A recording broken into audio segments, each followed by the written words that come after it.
ፕሮጀክት ግቦች አሉት፣ አላማዎች አሉት። እንዲሁ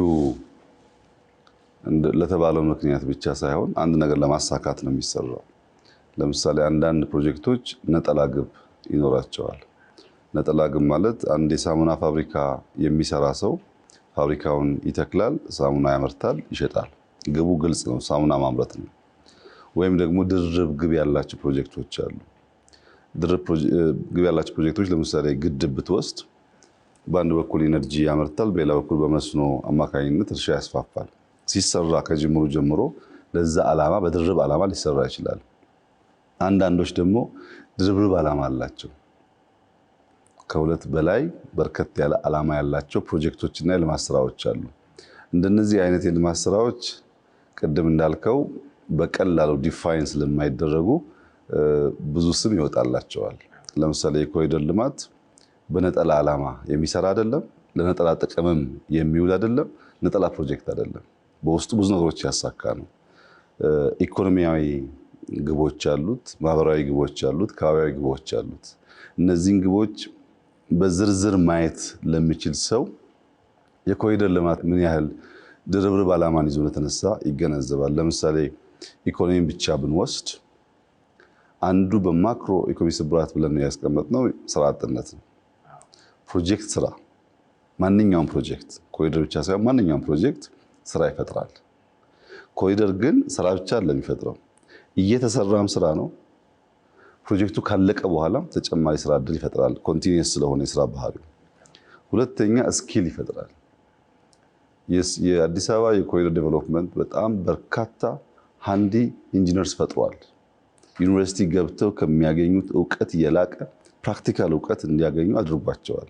እነዚያ ወጣት ልጆች አዲስ አበባን ከሰሩ በኋላ አሁን በተለያየ የክልል ከተሞች 100% ዲዛይን ሰርተው የሚያደርጉት ግንባታ መልሶ እኛኑ ሰርፕራይዝ የሚያደርግ ነገር ይታያል። ኢኖቬሽን አለ፣ ስኪል አለ፣ ስራ ብቻ አይደለም ማለት ነው።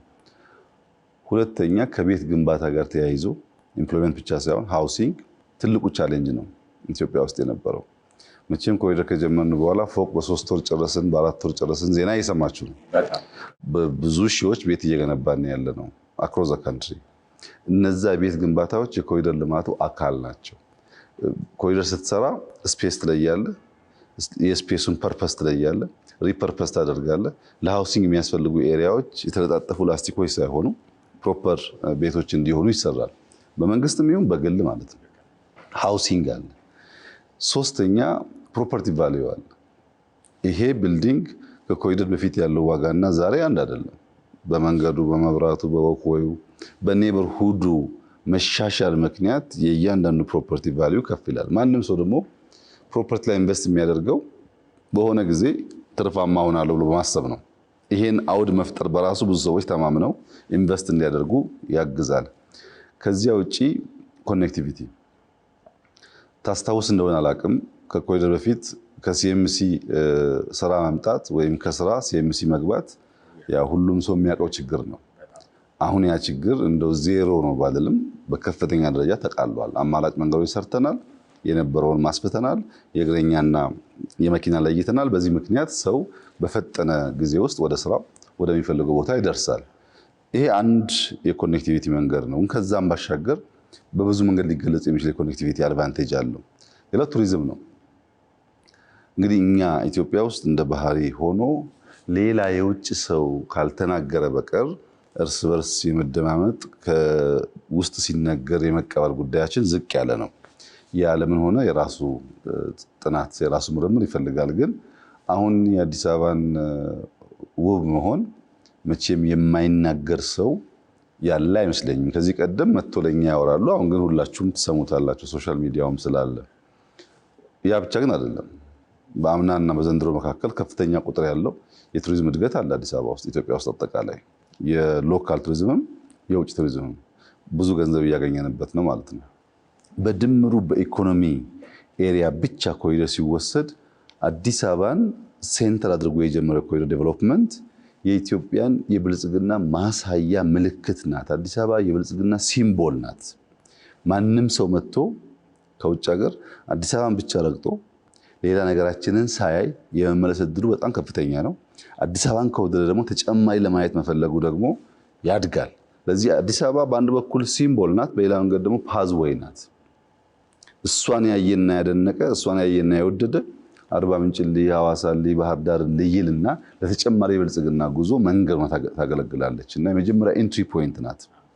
አንተ ቤት ስመጣ ገና ግቢው ያልተመቸ ከሆነ የቆሸሸ ከሆነ ሳሎን ብዙ ውስጥ አይፈልግም። ሳሎን ገብቼ ሳሎን ያልተመቸ ከሆነ እንደዛው። ለመጀመሪያ ላይ ያለው የፈርስት ኢምፕሬሽኑ በጣም ኢምፖርታንት ነው እና አዲስ አበባ ማማሯ ሰፊ ህዝብ ያላት ከተማ መሆኗ ብቻ ሳይሆን ለሌሎቹም ልማቶች እንደ ፓዝዌይ የምታገለግል ስለሆነ ከኢኮኖሚ አንጻር ጥቂቱን የገለጽኩት በጣም በርካታ አድቫንቴጆች አሉት። ሁለተኛ ኤንቫይሮንመንት እንውሰድ። ከባቢያዊ ግቡ ደግሞ የኮሪደርን ንጽህናው የተጠበቀ ያማረ ዘላቂ ስነ ምህዳር መፍጠር የሁሉም በማደግ ላይ ያሉ ሀገራት ህልም ነው። ያደጉትም ያን የመጠበቅ ፍላጎት ነው ያላቸው። ከባቢ አማረ ማለት ብዙ መልኮች አሉት። ለምሳሌ ከብክለት የጸዳ ኤንቫይሮንመንት መፍጠር፣ የድምጽ ብክለት ሊሆን ይችላል፣ የአየር ብክለት ሊሆን ይችላል፣ የወንዞች ብክለት ሊሆን ይችላል፣ የመንገዶች ቆሻሻ አወጋገር ስርዓት ሊሆን ይችላል። እነዚያ ሁሉ ተደምሮ በእያንዳንዱ ሰው የእንቅልፍ፣ የመብላት ፍላጎት፣ የመንቀሳቀስ ፍላጎት አፌክት ያደርጉታል። ለምሳሌ አንተ ምሽት ከባቢ ላይ ብትሆን አትንቀሳቀስም። ካልተንቀሳቀስክ ፊዚካሊ ፊት አትሆንም ማለት ነው። ፊዚካሊ ፊት ካልሆንክ ከበላህም ካልበላህም እንቅልፍ ችግር አለ እና ተያያዥ ችግሮች ያስከትላል። የአማረ መልክዓ ምድር ለአእምሮ በከፍተኛ ደረጃ እረፍት ይሰጣል። በንጹህ ከባቢ ላይ መኖር፣ ንጹህ አየር መሳብ በገንዘብ የማንለካቸውን የጤና ትሩፋት የሚያስገኝ ነገር ነው። ሶስተኛው የአየር ንብረት ጥበቃ ነው። ቆሻሻ ሰዎች ተሰባስበው የሚኖሩበት ማንኛውም አካባቢ፣ ለምሳሌ አንድ ሰው ብቻ ያለበት አፓርትመንት እና ፋሚሊ ካለው የቆሻሻው መጠን ልክ በሰው ቁጥር ነው የሚያድገው። ሰው በርከት ለማለት ቆሻሻ በዛ ማለት ነው። ያን ቆሻሻ የምናስወግድበት ስርዓት ደግሞ ካላበጀን ሪዩዝ ማድረግ ብቻ አይደለም፣ ስርዓት ባለው መንገድ የማይወገድ ከሆነ ተመልሶ ያን ብክለት ያስከትላል። ከከባቢ አንጻር ግሪን ስለመሆኑ፣ ንጹህ ስለመሆኑ፣ ያማረ ስለመሆኑ ያ ሁላችንም የምናየው የምንሰማው ጉዳይ ስለሆነ ከፍተኛ ጥቅም አለው። በአዲስ አበባ ኮሪደር ልማት ከኤንቫይሮንመንት አንጻር የኛ እምነት፣ የብዙዎቹም እምነት አዲስ አበባ የተጸውዖ ስም ነበር። ናውን ነው የነበረው፣ አሰግድ ነው የነበረው፣ ስም ብቻ የነበረው። ዛሬ ግን ስም ብቻ አይደለም፣ ቨርብም ነው። አዲስ አበባ አብባለች፣ አዲስ አበባ ነጽታለች። የማበቧ ነገር ስሟ ብቻ ሳይሆን መገለጫዋም ሆኗል። ይህን ያመጣው የኮሪደር ልማት ነው። ከማህበራዊ ግብ ደግሞ እንመልከት። በማህበራዊ ግብ የኑሮ ጥራትን ለማሻሻል ለማረጋገጥ ካለው ፋይዳ አንጻር እኛ በ3 ኤ ነው የምንከፍለው። አንደኛው አክሰሲቢሊቲ ነው፣ ተደራሽነት። ቀደም የሲኤምሲ እንዳነሳሁት ቤት ሊሆን ይችላል፣ መስሪያ ቦታ ሊሆን ይችላል፣ ትራንስፖርት ሊሆን ይችላል። አንድ ሰው የሚፈልገውን ነገር በሚያውቀው ርቀት ቀድሞ በታወቀ በሚገመት ሰዓት ውስጥ የማግኘት አቅሙን ማሳደግ ነው። ይሄ በትምህርት ቤት፣ በጤና፣ በሱፐርማርኬት፣ በሞሎች፣ በሁሉም ሰርቪሶች እያደገ መሄድ ያለበት ነገር ነው። ሁለተኛው ደግሞ አፎርደቢሊቲ ነው። ለምሳሌ ድሮ ሳይሆን የዛሬ 2-3 ዓመት ሲኤምሲ የሚኖር ሰው ልጆቹን ፓርክ ይዞ መውጣት ካለበት ኦል ዘ ዌይ ነርቶ ፍሬንድሺፕ ካልመጣ በቀር አልነበረም። አሁን ግን በየሰፈሩ ስለሰራን ፓርኮች አንድ መካከለኛ ገቢ ያለው ቤተሰብ ማታ ከመሸ በኋላ ልጁን ኳስ ለማጫወት ወይም ይዞ ለመውጣት የግድ ፍሬንድሺፕ አይመጣም። ድሮ አንድ የሚያገባ ሰው፣ ሰርገኛ ሰው በዚህ ቀደም እንዳልኩት ከየትም ቦታ ቢሆን የሸራተን አጥር ጋር መጥቶ ፎቶ መነሳት አለበት፣ አጥሩ ላይ ማለት ነው። ዛሬ አዲስ አበባ የተሰራችው ለሙሽራ የሆነ ይመስል በየሄድክበት በጣም አማራጮች አሉ። አፎርደብል ነው ማለት ነው። ለሰዎች የሚፈልጉትን ነገር ለመከወን በአካባቢያቸው ያገኛሉ። ለምሳሌ የኳስ መጫወቻ ትናንሽ ስታዲየሞችን የወሰድክ እንደሆነ ከ1600 ገደማ ነው አዲስ አበባ ብቻ የተሰራው። አሁን ሲኒየር ሰዎች ስራ ውለው ማታ 2 ሰዓት 3 ሰዓት ከጎረምሶች ጋር ከሰፈር ሰው ጋር ኳስ ሲጫወቱ ማየት እየተለመደ መጥቷል። መስፋት አለበት፣ በቂ ነው ማለት አይደለም፣ ግን አፎርደብል የማድረጉ ነገር በብዙ መንገድ እየሰፋ ነው ያለው። ሶስተኛው አትራክቲቭነስ ነው፣ ሳቢነት። ሰው አይቶ ዋው ንጹህ ናችሁ፣ ኦርደርሊ ነው ከተማው ይላል። ከምን አንደኛው ከቀለም ኮድ ነው። ቀለም ዝብርቅ ያለበት ከተማ ወይም ቤት ውስጥ ከሶስት ከለር በላይ ቀለም የተቀባ ቤት ውስጥ ብትገባ ሳታቆይ የቆየ የመረበሽ ራስ የማመም ነገር አለ። ብዙ አይነት ቀለሞች ቡራቡሬ ሲሆኑ ያውካሉ። ቀለም ብቻ ደግሞ ሳይሆን ጥራት፣ ኤስቴቲኩ፣ እያንዳንዱ ተች፣ እያንዳንዱ የምታየው ነገር ፕሮፐርሊ የተሰራ መሆኑ፣ ብርሃን፣ ለብርሃን የምንሰጠው ቦታ ከፍ ያለ መሆን አለበት። ጨለማ ሁሌም ያስፈራል። ጨለማ ስለ እያንዳንዱ እርምጃ እጅጉን ኮንሽስ ሆነ እንድትጨነቅ ያደርጋል። ብርሃን ደግሞ በደመ ነፍስ እንድትንቀሳቀስ ያደርጋል። ለምሳሌ ከዚህ ቀደም ከ4 ኪሎ ወደ ሽሮ ሜዳ መሄድ መሸት ካለ ግራና ቀኝ ማየት ግዴታ ሊሆን ይችላል።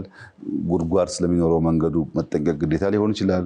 ዝም ብለህ በደመ ነፍስ የምታደርገው ጉዞ አይደለም። አሁን ግን ብርሃን ነው፣ ፀሐይ ነው የሚመስለውና ያ ነገር ጉዞውን ያቀልልሃል። እነዚህን አይነት ግቦች ከማህበራዊ ግብ አንጻር ያሳካልና ኮሪደርን ሲጠቀለል ሰዎች ስም ሊያወጡለት ሲሞክሩ መጀመሪያ ግቦቹን ማየትና ግቦቹን በምን ደረጃ እንዳሳካ ማረጋገጥ ማወቅ ያስፈልጋል። እኛ ኮሪደር ስንጀምር ዋና ዓላማችን የነበረው በብዙ ሀገራት ካፒታል ሲቲያቸው ብዙ ህዝብ ስላለውና ያንን ማረቅ ማሻሻል አይቻልም በሚል እምነት አንዳንዶቹ 80 አንዳንዶቹ 100 አንዳንዶቹ 1000 ኪሎ ሜትር ርቀው ካፒታል ሲቲ የሞከሩ አሉ ለመስራት። ዋናውን ከተማቸውን ጥለው ከከተማ ወጥተው ሌላ ከተማ ለመስራት ሞክረዋል። ይሄ ባደረግነው ጥናት አዋጭ አይደለም። ከተማ ለምሳሌ እኔ ከዚህ ወጥቼ ወደ ቢሾፍቱ መስመር አንድ በጣም የሚያምር ከተማ ብሰራ፣ ፎቁ ንጹህ ከተማ ቢሰራ፣ ከዛ እኔ እናንተ ደግሞ ስንሄድ እዚህ ያለውን ባህል ስለሆነ ምን ወስደው ከተማው ያምራል፣ እኛ ግን አልተዘጋጅን ለዛ ጉዳይ። የምንነዳበት ስርዓት፣ ቆሻሻ የምንጥልበት ስርዓት፣ ወኮይና ፓርኪንግ የምንጠቀምበት ስርዓት የቀደመው የሆነና ቶሎ ይበላሻል። እዚህ እያደረግን ያለ ነው ከተማ መቀየር ብቻ አይደለም፣ ካልቸር መቀየርም ነው። እንደምታየው 100% ባይባልም በተለይ ወጣቱ በከፍተኛ ደረጃ ቆሻሻ መጣል አይወድም። የሚጥሉ ሰዎች ካሉ ይቆጣል፣ የሚያጠፉ ሰዎች ካሉ ይገስጻል፣ ይጠብቀዋል ከተማውን። ይሄን ካልቸር ነው አብረን እየፈጠርን ያለ ነው። አንዳንዶቹን ስም መጣት አልፈልግም እንጂ ኒው ሲቲ ፈጥረው ከ1000 ሰው ያነሰ የሚኖርባቸው ቦታዎች አሉ። ቢሊየንስ ኦፍ ዶላር ኢንቨስት አድርገው የኛ ሞዴል አሁን ለብዙዎቹ እንደ ምሳሌ የተወሰደ ነው። ነባር ከተሞችን ህዝቡ ባለበት መጠነኛ ሽግሽግ እየፈጠሩ ማዘመን መቀየር ይቻላል በሚል ይሄ ኤክሰፕሽናል አዲስ አበባ ብቻ ነው የሆነው። ባይ ዘ ወይ የቀየሩ ከተሞች ወጥተውን ያደረጉት እንጂ እንዳለ ከተማውም ከነማህበረሰቡ የቀየሩ ብዙ አይደሉም። ያኛው በጣም ኤክስፔንሲቭ ነው፣ ብዙዎቹ አልተሳካላቸውም። እኛም እንጆ እያደረግነው ነው፣ ብዙም እየተማርንበት ነው። አዳዲስ ለምንሰራቸው ስራዎችም በር እየከፈተ ነውና በድምሩ ኮሪደር ልማት የተሰጠው ስም ተገቢ አይመስለኝም፣ ግን ደግሞ አይደንቀኝም። ቢኮዝ ስራ ሰርተህ የማታውቅ ከሆነ ዓላማ ግብ የማትለይ ከሆነ የስራን አድካሚነት የማትረዳ ከሆነ ስም ማውጣት ነው። ጀስት ስም መለጠፍ ቀላል ነው። ያ ስም ለጣፊውን ሰውዬ ግን 1 ኪሎ ሜትር መተህ እንዴት እንደሚሰራ አሳይና ስራ ብትለው ያኔ ይገባሃል ችግሩ። ኮሪደር በጣም አድካሚ አታካይ ስራ ነው። ከብዙ ሰው ጋር የሚያጋጭ ስራ ነው። ካለቀ በኋላ የሚጥም ነው እንጂ በፕሮሰሱ የሚመች ስራ አይደለም። እንደዚህ ያለውን አስደናቂ ስራ ስም ከማውጣት አርፎ መማር የሚሻል ይመስለኛል። አመሰግናለሁ ክቡር ጠቅላይ ሚኒስትር። አንዳንዶች ደግሞ የምዕራብ ዘመን ምሁራን የመዋለ ንዋይ ፍሰት ትርፍ የመመለስ አቅምን ከግምት ውስጥ በማስገባት መንግስታት የመሰረተ ልማት ፕሮጀክቱ ላይ የሚያደርጉት የመዋለ ንዋይ ፍሰት ተገቢ አይደለም ይላሉ። እንዲያውም የመሰረተ ልማት ተደራሽነትን ጥራትም የማምጣት ኃላፊነት ለመንግስት ሳይሆን እንደው ለገበያ ይሰጣሉ። እስቲ ከዚህ አኳያ ለምንድን ነው መንግስት የመሰረተ ልማት ግንባታ ላይ የሚሳተፈው? ደግሞ የዜጎች ህይወትስ ላይ እንዴት ነው የሚመነዘረው የመሰረተ ልማት ግንባታ? እነሱም ትክክል ናቸው፣ እኛም ትክክል ነን። በዓለም ላይ መንግስት ኢንተርቪን ሳያደርግ የተገነባ መሰረተ ልማት አንድም ሀገር የለም። ዲፍረንሱ መቼ የሚለው ብቻ ነው። አሜሪካን የወሰድክ እንደሆነ ከ100 ዓመት በፊት ሊሆን ይችላል። ቻይና የወሰድክ እንደሆነ 40-50 ዓመት ሊሆን ይችላል። አውሮፓን የወሰድክ እንደሆነ ከሁለተኛ ዓለም ጦርነት በኋላ ሊሆን ይችላል። በየትኛውም ሀገር ብትሄድ ግን መንግስት ኢንተርቪን ሳያደርግ የተሰራ ክሪቲካል ኢንፍራስትራክቸር የሚባል የለም።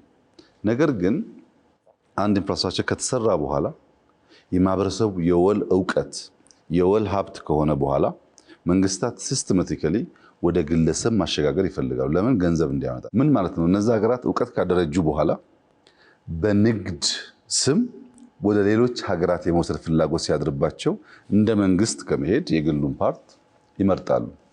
ለምሳሌ ሳተላይት፣ የዛሬ 50 ዓመት የግል ኩባንያ ሳተላይት የሚያመጥቅ ነበር እንዴ? ይታወቃል? አይታወቅም። ጥቂት ሀገራት ነበሩ። ዛሬስ ግለሰቦች ሳተላይት የሚያመጥቁ በብዙ ሀገራት እናምጥቅላችሁ የሚሉ ኩባንያዎች አሉ። እነዚያ ሰዎች ግለሰብ ናቸው አይደሉም? ከመንግስት ጋር ምን ትስስር አላቸው? ሌላ ጥያቄ ሆኖ ግን ሀገራት ያን እውቀት የወል አድርገው ከአንድ ትውልድ በላይ ሲሻገር የቢዝነስ ዊንጋቸውን ይፈጥራሉ። በቶር ሮድን ብትወስድ ፕራይመርሊ መንግስት ነው ኢንተርቪን አድርጎ የሰራው ብዙ ሀገር። ግን ከተሰራ በኋላ በርካታ መኪና እንደሚተላለፍ በስንት ዓመት ገበያቸውን እንደሚያስገቡ ካወቁ በኋላ ጥቂት ሀገራት በግል ኢንቨስት የሚያደርጉ አሉ። በእኛ ሁኔታስ ያልክ እንደሆነ አሁን ኒውክሌር ማብለያ በግል ስራ ብንለው 5-10 ቢሊዮን ዶላር አውጥቶ የሚሰራ ግለሰብ ኢትዮጵያዊ ኩባንያ አለን ወይ? ሳተላይት ቢባል አለን ወይ? ከዚህ አዋሽ 150-200 ኪሎ ሜትር ቶር ሮድ ስራ በግል ብትለው መንገዱ ይቅር እንደው ካሳውንስ ይችላል? አይቻልም። ኢምፖሲብል ነው። ከፍተኛ የሆነ ኢንቨስትመንት የሚፈልጋል። ኢምፖሲብል ነው። በኋላ ግን እየተለመደ ሲሄድና በልጆቻችን ዘመን አንዳንዱ ጉዳይ ከመንግስት ትሪክል ዳውን እያደረገ እየወጣ እየወረደ ወደ ግለሰቦች ወደ ኩባንያዎች ሊሄድ ይችላል። እነሱም በጊዜያቸው ልክ ናቸው፣ እኛም በጊዜያችን ልክ ነን የምልበት ምክንያት አሁን ባለንበት ሁኔታ ለምሳሌ ሪቨርሳይድ ሽታውን ሁላችንም እናውቃለን። ግን ማን ነው የትኛው ፕራይቬት ሴክተር ነው ምን አገኝበታለውስ ብሎ ነው ኢንቨስት የሚያደርገው? መንግስት ለወል ትርፍ ነው ኢንቨስት የሚያደርገው። አሁን ኢንቨስት አድርጌ በማግስቱ ብር አተርፍበታለሁ ሳይሆን ኢንቨስት አድርጌ ልጆቼ ጤናቸው ይጠበቃል፣ ኢንቨስት አድርጌ ተማሪዎች ትምህርታቸው እንዲማሩ ሁኔታ ያመቻቻል፣ ሰላም ይፈጥራል፣ ልማት ይፈጥራል ብሎ ነው መልታይ ዳይሜንሽናል ፕሮፊት ሲታሰብና በቀጥታ አምርተህ ሽጠህ ገንዘብ ብቻ ሪተርን ኢንቨስትመንት ሲታሰብ አንድ አይደለም። በዚህ ምክንያት መንግስታት ኢንተርቪን ማድረጋቸው ጊዜው እና የስራው አይነት ይለያይ ይሆናል እንጂ የሚቀር አይመስለኝም። ወደፊትም ቢሆን በእኛ ሁኔታ የመንግስት ኢንተርቪን ማድረግ ለኢኮኖሚ ኢንጂን ነው ሞተር ብለን ስለምናስብ ኢንፍራስትራክቸር ላይ ቢያንስ በሶስት መንገዶች የዜጎቻችን ህይወት እንዲቀይር አድርገን ኢንተርቪን እናደርጋለን።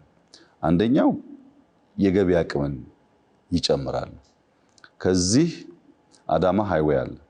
ከዚህ አዳማ ፕላስ ኦር ማይነስ 100 ኪሎ ሜትር ቢሆን በአንድ ሰዓት ተጉዘህ የምትፈልገውን ነገር መውሰድ ግራብ ማድረግ ብትችል ከዚህ አምቦ፣ ከዚህ ደብረ ብርሃን፣ ከዚህ ፊቼ ግን እኩል ርቀት ኖሯቸው በዛ ባጠረ ሰዓት ውስጥ ሄደህ የፈለከውን ነገር መሸጥ መግዛት አትችልም። በዚህ ምክንያት ወጪው ይበዛል፣ ገቢው ያንሳል ማለት ነው። ኢንፍራስትራክቸር ካለ መንገድ ብቻ አይደለም፣ መብራትም ሊሆን ይችላል፣ ቴሌኮም ሊሆን ይችላል። ኢንፍራስትራክቸር ሲባል እነዚህን ያሉት ሀገራት ግን በቀላሉ ገቢው ይጨምራል። ኦር አንድ አርሶ አደር ጋምቤላ ላይ ያለ አርሶ አደር ቡና ወይም ወርቅ አምርቶ አዲስ አበባ ያለውን ፕራይስ ለማወቅ የዴታ አክሰስ ያስፈልገዋል። ኢንፍራስትራክቸር ነው። ዴታ ከሌለው ዋጋ አያውቅም። ሰንበዲ በቀለለ መንገድ ድካሙን ሊወስድበት ይችላል። ለዚህ ኢንፍራስትራክቸር የእያንዳንዱን ዜጋ ገቢ በማሳደግ ደረጃ ከፍተኛ ሚና አለው ማለት ነው።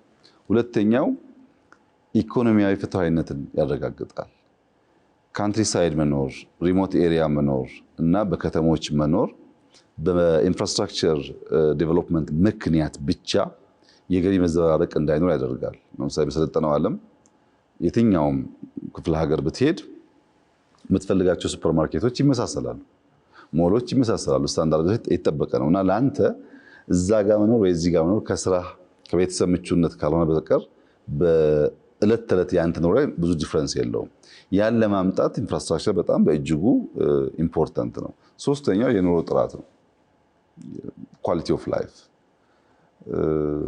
መንገድ የሌለበት ሀገር ውስጥ አንድ ሰው ቢታመም ቢሰርግና ቢያገባ አደጋ ቢያጋጥመው ሮጦ ለማምለጥም ደርሶ ለማዳንም አይችልም። መብራት በሌለበት ሀገር ሰዎች ኢንዱስትሪ ቢያስቡ ሰርቪስ ኤሪያ ላይ መስራት ቢፈልጉ አይችሉም። ቴሌኮም በሌለበት እውቀት በኢዝሊ አይሰራጭም፣ ንግድ አይሳለጥም፣ ሰዎች መረጃ በቀላሉ አያገኙም። ቴሌኮም ኢንፍራስትራክቸር ብቻ ብንወስድ 5G አሶሳ ላይ አለ፣ አዲስ አበባም ላይ አለ ቢባል ከዚህ ቀደም አሰግድ ፕራይቬት ኮሌጅ ሄዶ አንድ ሀገር ዲግሪ ሲሰራ ቢያንስ $100,000 ኮስት አለው። ያን $100,000 የሚያወጣው ለእውቀት ነው። በዚያ እውቀት ሰርቲፋይ ከሆነ በኋላ አንድ ኩባንያ ገብቶ ለመቀጠር የስራ መፍጠር ነው። ዛሬ በኮኔክቲቪቲ ምክንያት ብቻ አንተ 100,000 ያወጣህበትን ዲግሪ በ300 እና በ400 ብር ብቻ በኦንላይን ኤአይ ተጠቅሞ ሰው ሲሚላር ኮርሶች ይወስዳል። ካንተ እኩል ስራ ያገኛል፣ ካንተ እኩል በኩባንያዎች ይፈለጋል። እውቀት የምናገኝበት መንገድና ኮስቱ ቺፐር የሚሆነው ኢንፍራስትራክቸር ካለ ብቻ ነው።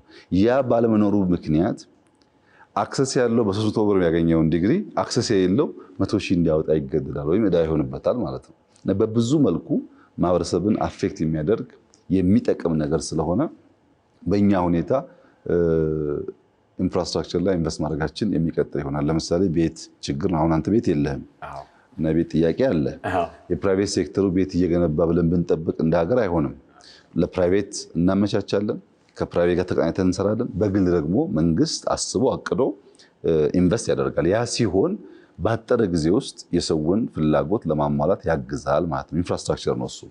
በዚያ መልክ ካልታየ በቀር ውጭ የምናየውና የምንሰማው እንዳለ እኛ ጋር ይሁን ካል የኛ አክቹዋል ነባራዊ ሁኔታው እዚያ ካለው ጋር ስለማይመሳሰል አይሰራም። የመንግስታት ባህሪ፣ የመንግስታት ኢንተርቬንሽን፣ የመንግስታት አሰራር ሁሉ አንድና ያው መሆን አይችልም። የምንማማረው ጉዳይ እንደተጠበቀ ሆኖ ማለት ነው።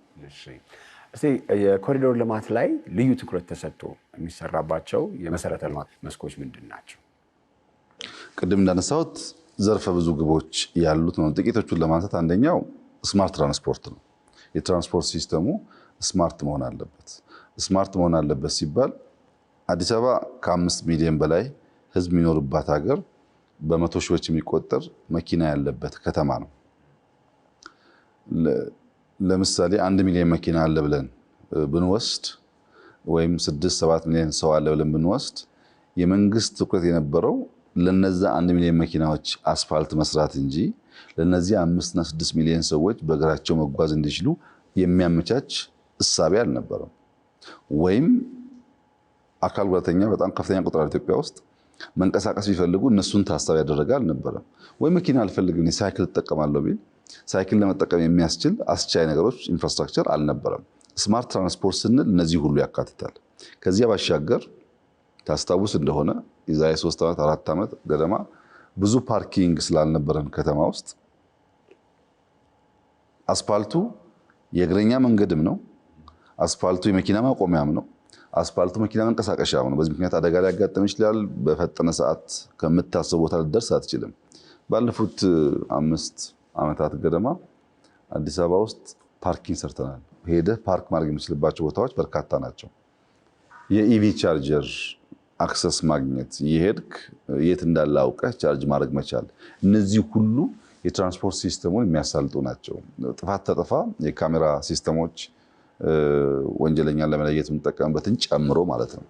በጣም በርካታ ጉዳዮች የሚካተቱበት ቢሆንም ስማርት ትራንስፖርት አንዱ የኮሪደር ልማት ግብና ፍላጎት ነው። ውጤትም እያገኘንበት ነው። ሁለተኛው ሰርቪስ ነው። የተሳለጠ ሰርቪስ ለምሳሌ ሪሰንትሊ የሞባይል የፖሊስ ሰርቪስ ፕሮቫይድ ማድረግ የሚያስችል ስቴሽን ሰርተናል ቦሌ አካባቢ ላይ። ያ እየተበራከተ ይሄዳል። ሰው እክል ቢገጥመው ችግር ቢገጥመው ወደ ፖሊስ ስቴሽን ሳይሄድ ጉዳዩን አፕላይ ማድረግ መቻል ማለት አንድ ሰርቪስ ነው። የፖሊስ ኃላፊዎች ማግኘት ቢፈልግ ቨርቹዋሊ የአክሰስ ሰርቪስ ነው። መሶብን ብትወስድ በርከት ያሉ ሰርቪሶች በአንድ ቦታ የሚሰጥባቸውን ቦታዎች ብትወስድ የተሳለጠ ሰርቪስ ከሚሰጡ እንትኖች አንዱ ነው። መብራት፣ ውሃ፣ ቅድም እንዳነሳሁት ቤት፣ ቴሌኮም እነዚህ ሁሉ ያካትታል። ለምሳሌ ከዚህ ቀደም 1 ኪሎ ሜትር መንገድ ስንሰራ መብራት ይቆፍራል፣ ይቀብራል። ከ15 ቀን በኋላ ቴሌ ይመጣል፣ ይቆፍራል። ከቀበረ በኋላ መልሶ ደግሞ አይደፍነውም። እንደዚህ የነበረው ሀሳብ ወይም ውሃ መጥቶ ይቆፍራል። አሁን እንደዛ አይደለም። ኮሪደር ያለበት ቦታ ላይ እነዚህ ተቋማት ተቀናጅተው በጋራ ነው የሚሰሩት። የሚጠገን ነገር ካለም መልሶ እንዳይበላሽ ነው የሚሰራው። በዚህ ምክንያት ሰርቪስ ስሉጥ ሆኖ ሰዎች መብራት ተቋረጠ፣ ውሃ ተቋረጠ የሚለው ችግር ሙሉ በሙሉ ባይስተካከልም ኮሪደር ባለበት አካባቢ ግን ቶሎ ፊክስ ለማድረግ የሚያስችል እድል ፈጥሯል። ሶስተኛው የወንዝ ዳር ልማት ነው። እንግዲህ ግሪን ኢንቫይሮንመንት ምን ፋይዳ አለው ተብሎ አይነገርም መቼም፣ በጣም ጠቃሚ ነገር ነው። እሱም የኮሪደር ልማቱ አካል ነው። ጤናማ ህብረተሰብ መፍጠሪያ መንገድ ነው። ሰዎች በጣም በእግር ይንቀሳቀሳሉ። አሁን ታስተውል ከሆነ 3 ሰዓት 4 ሰዓት ብትወጣ ከተማ ውስጥ እንደ ቤተሰብ ልጆቻቸውን ይዘው ሰዎች ወክ ያደርጋሉ። ደሞዝ ነው ለኛ፣ በጣም ከፍተኛ ደስታ ይፈጥራል። ሰዎች ማታ ተሰባስበው የፋሚሊ ታይም ኖሯቸው በንጹህ መንገድ በብርሃን ወክ እያደረጉ፣ ሲኒየር ሰዎች ደግሞ አንዳንዴ በጣም ሽማግሌዎች ከልጆቻቸው ጋር ወክ ሲያደርጉ ይታያል። ያ ሁሉ በጣም አስደሳች የጤናማ ህብረተሰብ መፍጠሪያ እንደ መንግስት ትልቁ ትል መሆን ያለበት ጉዳይ ነው። ሌላው ቴክኖሎጂ ነው። ስማርት ቴክኖሎጂ ለምሳሌ ከተማ ውስጥ የሚለጣጠፉ ወረቀቶች፣ ላስቲኮች የጠፉት ስክሪን ስላለን ለምንፈልገው ነገር ስማርት ስክሪኖች አሉን፣ ስማርት ላይቶች አሉን፣ ዴታ ሴንሰርስ አሉን። ዳታ የምንሰበስብባቸው መንገዶች፣ ያንን ቨርቹዋል የሚቆጣጠርባቸው መንገዶች አሉ። ብዙ የሚቀር ነገር ቢኖርም እየመጣ ያለበት ሂደት በጣም ተስፋ ይሰጣል። ለምሳሌ ዲጂታል አይዲ ሲሟላ አንድ ሰው የሆነ ሰው ላይ አደጋ አድርሶ ወይም ስፒድ ሊሚቱን አልፎ ቢነዳ የመኪናውን ፕሌት ብቻ ሳይሆን ሰውየውን ፎቶውን ብንወስድ አሁን ባለው ሁኔታ የት ነው የሚኖረው፣ ሰውየው ማን ነው፣ አከራካሪ ጉዳይ ነው። ወደፊት ግን ይሄ እየተሟላ ሲሄድ ልክ ፎቶውን ከወሰድን በኋላ ማንነቱን የት እንደሚኖር ስለምናውቅ የእርምት እርምጃ ለመውሰድ ለማስተካከል እድል ይፈጥራል። እና ኮሪደር ልማት እንደነዚህ ያሉ ነገሮችን ጠቅሎ የያዘ በብዙ መልኩ የህዝባችን የኑሮ ዘዬ ያሻሻለ ነገር ነው ተብሎ ሊወሰድ ይችላል። እሺ፣ ስሉጥ ከተሞችን ማንሳቱት ደስ ብሎኛል።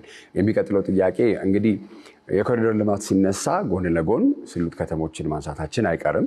እነዛ ደግሞ ከተሞች የሚታወቁት በጣም ዘመናዊ የሆኑ የትራንስፖርት አማራጮችና ቅድም እርስዎ እንዳሉት የተሳለጠ አገልግሎት በመስጠታቸው ነው። እስቲ ባለፉት ዓመታት ላይ የትራንስፖርት አገልግሎት ዙሪያ ላይ ምን አይነት ስራዎች እየተሰሩ ነው? እስቲ ያብራሩልኝ። ቀደም ብዬ ለመነካካት እንደሞከርኩኝ እንደ ኢትዮጵያ እንደ አዲስ አበባ ባለ በጣም በርካታ ህዝብ የሚኖርበት ከተማ ውስጥ የትራንስፖርት አጠቃላይ እንቅስቃሴን ማኔጅ የምናደርግበት ስርዓት በጣም በርካታ ስራ ይጠይቃል። ግን እስካሁን ባለው አንድ መኪና መንገዶች በ100 ኪሎ ሜትሮች ሰርተናል። አዲስ አበባ ውስጥ የምታየው በሁለት መንገድ 3፣ 4፣ 5 መኪና የሚያሳልፉ የመንገድ ስርዓቶች በጥቂት አፍሪካ ሀገራት የሚታዩ ናቸው። ብዙ ቦታ እንደዚህ አይነት ልምምድ የለም። ሰፋፊ መንገዶች፣ ኦርደር የተቀመጡ መንገዶች፣ ሰው እንዴት እንደሚገለገልባቸው የሚያሳዩ መንገዶች። ሁለተኛ የዋን ዌይ ስርዓት፣ አንዳንዱ ቦታ መሄጃ ብቻ መመለሻ ብቻ የሆነባቸው ኤሪያም በጣም በከፍተኛ ደረጃ አቀላጥፏል።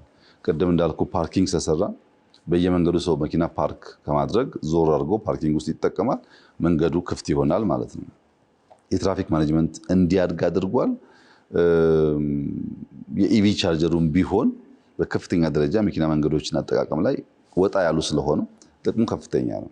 የሳይክል መንገዶች አሁን እግረኛውም መኪናውም ሳይክሉም በጋራ በሚንቀሳቀስበት ጊዜ ብዙ አይነት አደጋ ሊያጋጥም ይችላል። አሁን የእግረኛ መንገድ ብቻ ሳይሆን የሳይክል መንገድ መለየቱ ያን ደግሞ ኦርደር ሊመጠቀም ልምምዳችን እያደገ ሲሄድ በከፍተኛ ደረጃ ትራንስፖርት ላይ ውጤታማ ነው። ለምሳሌ ቤትህ ሲኤምሲ ሆኖ ስራህ መገናኛ ቢሆን ወይም ቦሌ ቢሆን ለብዙ ወጣት ምንም አይነት ትራንስፖርት አያስፈልግም። ሳይክል ከሲኤምሲ ቦሌ 10-15 ደቂቃ ነድቶ መሄድ ይችላል። መንገዱ ይመቻል። ኦር ጠንካራ ከሆነ 40 ደቂቃ 50 ደቂቃ ወክ አድርጎ ሊሄድ ይችላል። ይሄ አማራጭ ግን ከዚህ ቀደም አልነበረም። መንገዱ ይሸታል፣ የተስተካከለ አይደለም። እዚህ ጋር ሆይ ካለ ቀጥሎ የለም። በዚህ ምክንያት ሰው ከቤቱ ወጥቶ እስከሚሰራበት መጓዝ አይችልም። ያ አማራጭ ግን አሁን አለ።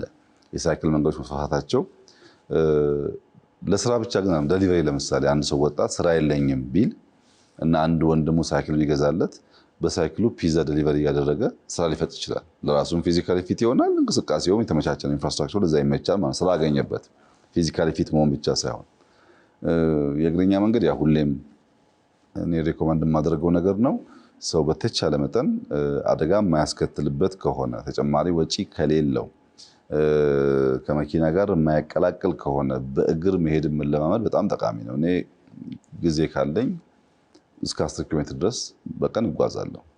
ይሄ ደግሞ እንደምታየው በእድሜ እኔ እናንተ መካከል ከፍተኛ ቢኖርም እስካሁን እንደዚህ እኩል እንድንመስል ያደረገን ነገር እሱ ነው እና በእግር መጓዝ ጠቃሚ ነው። በጣም ጠቃሚ ነው። መኪና መቀነስ በጣም አስፈላጊ ነው።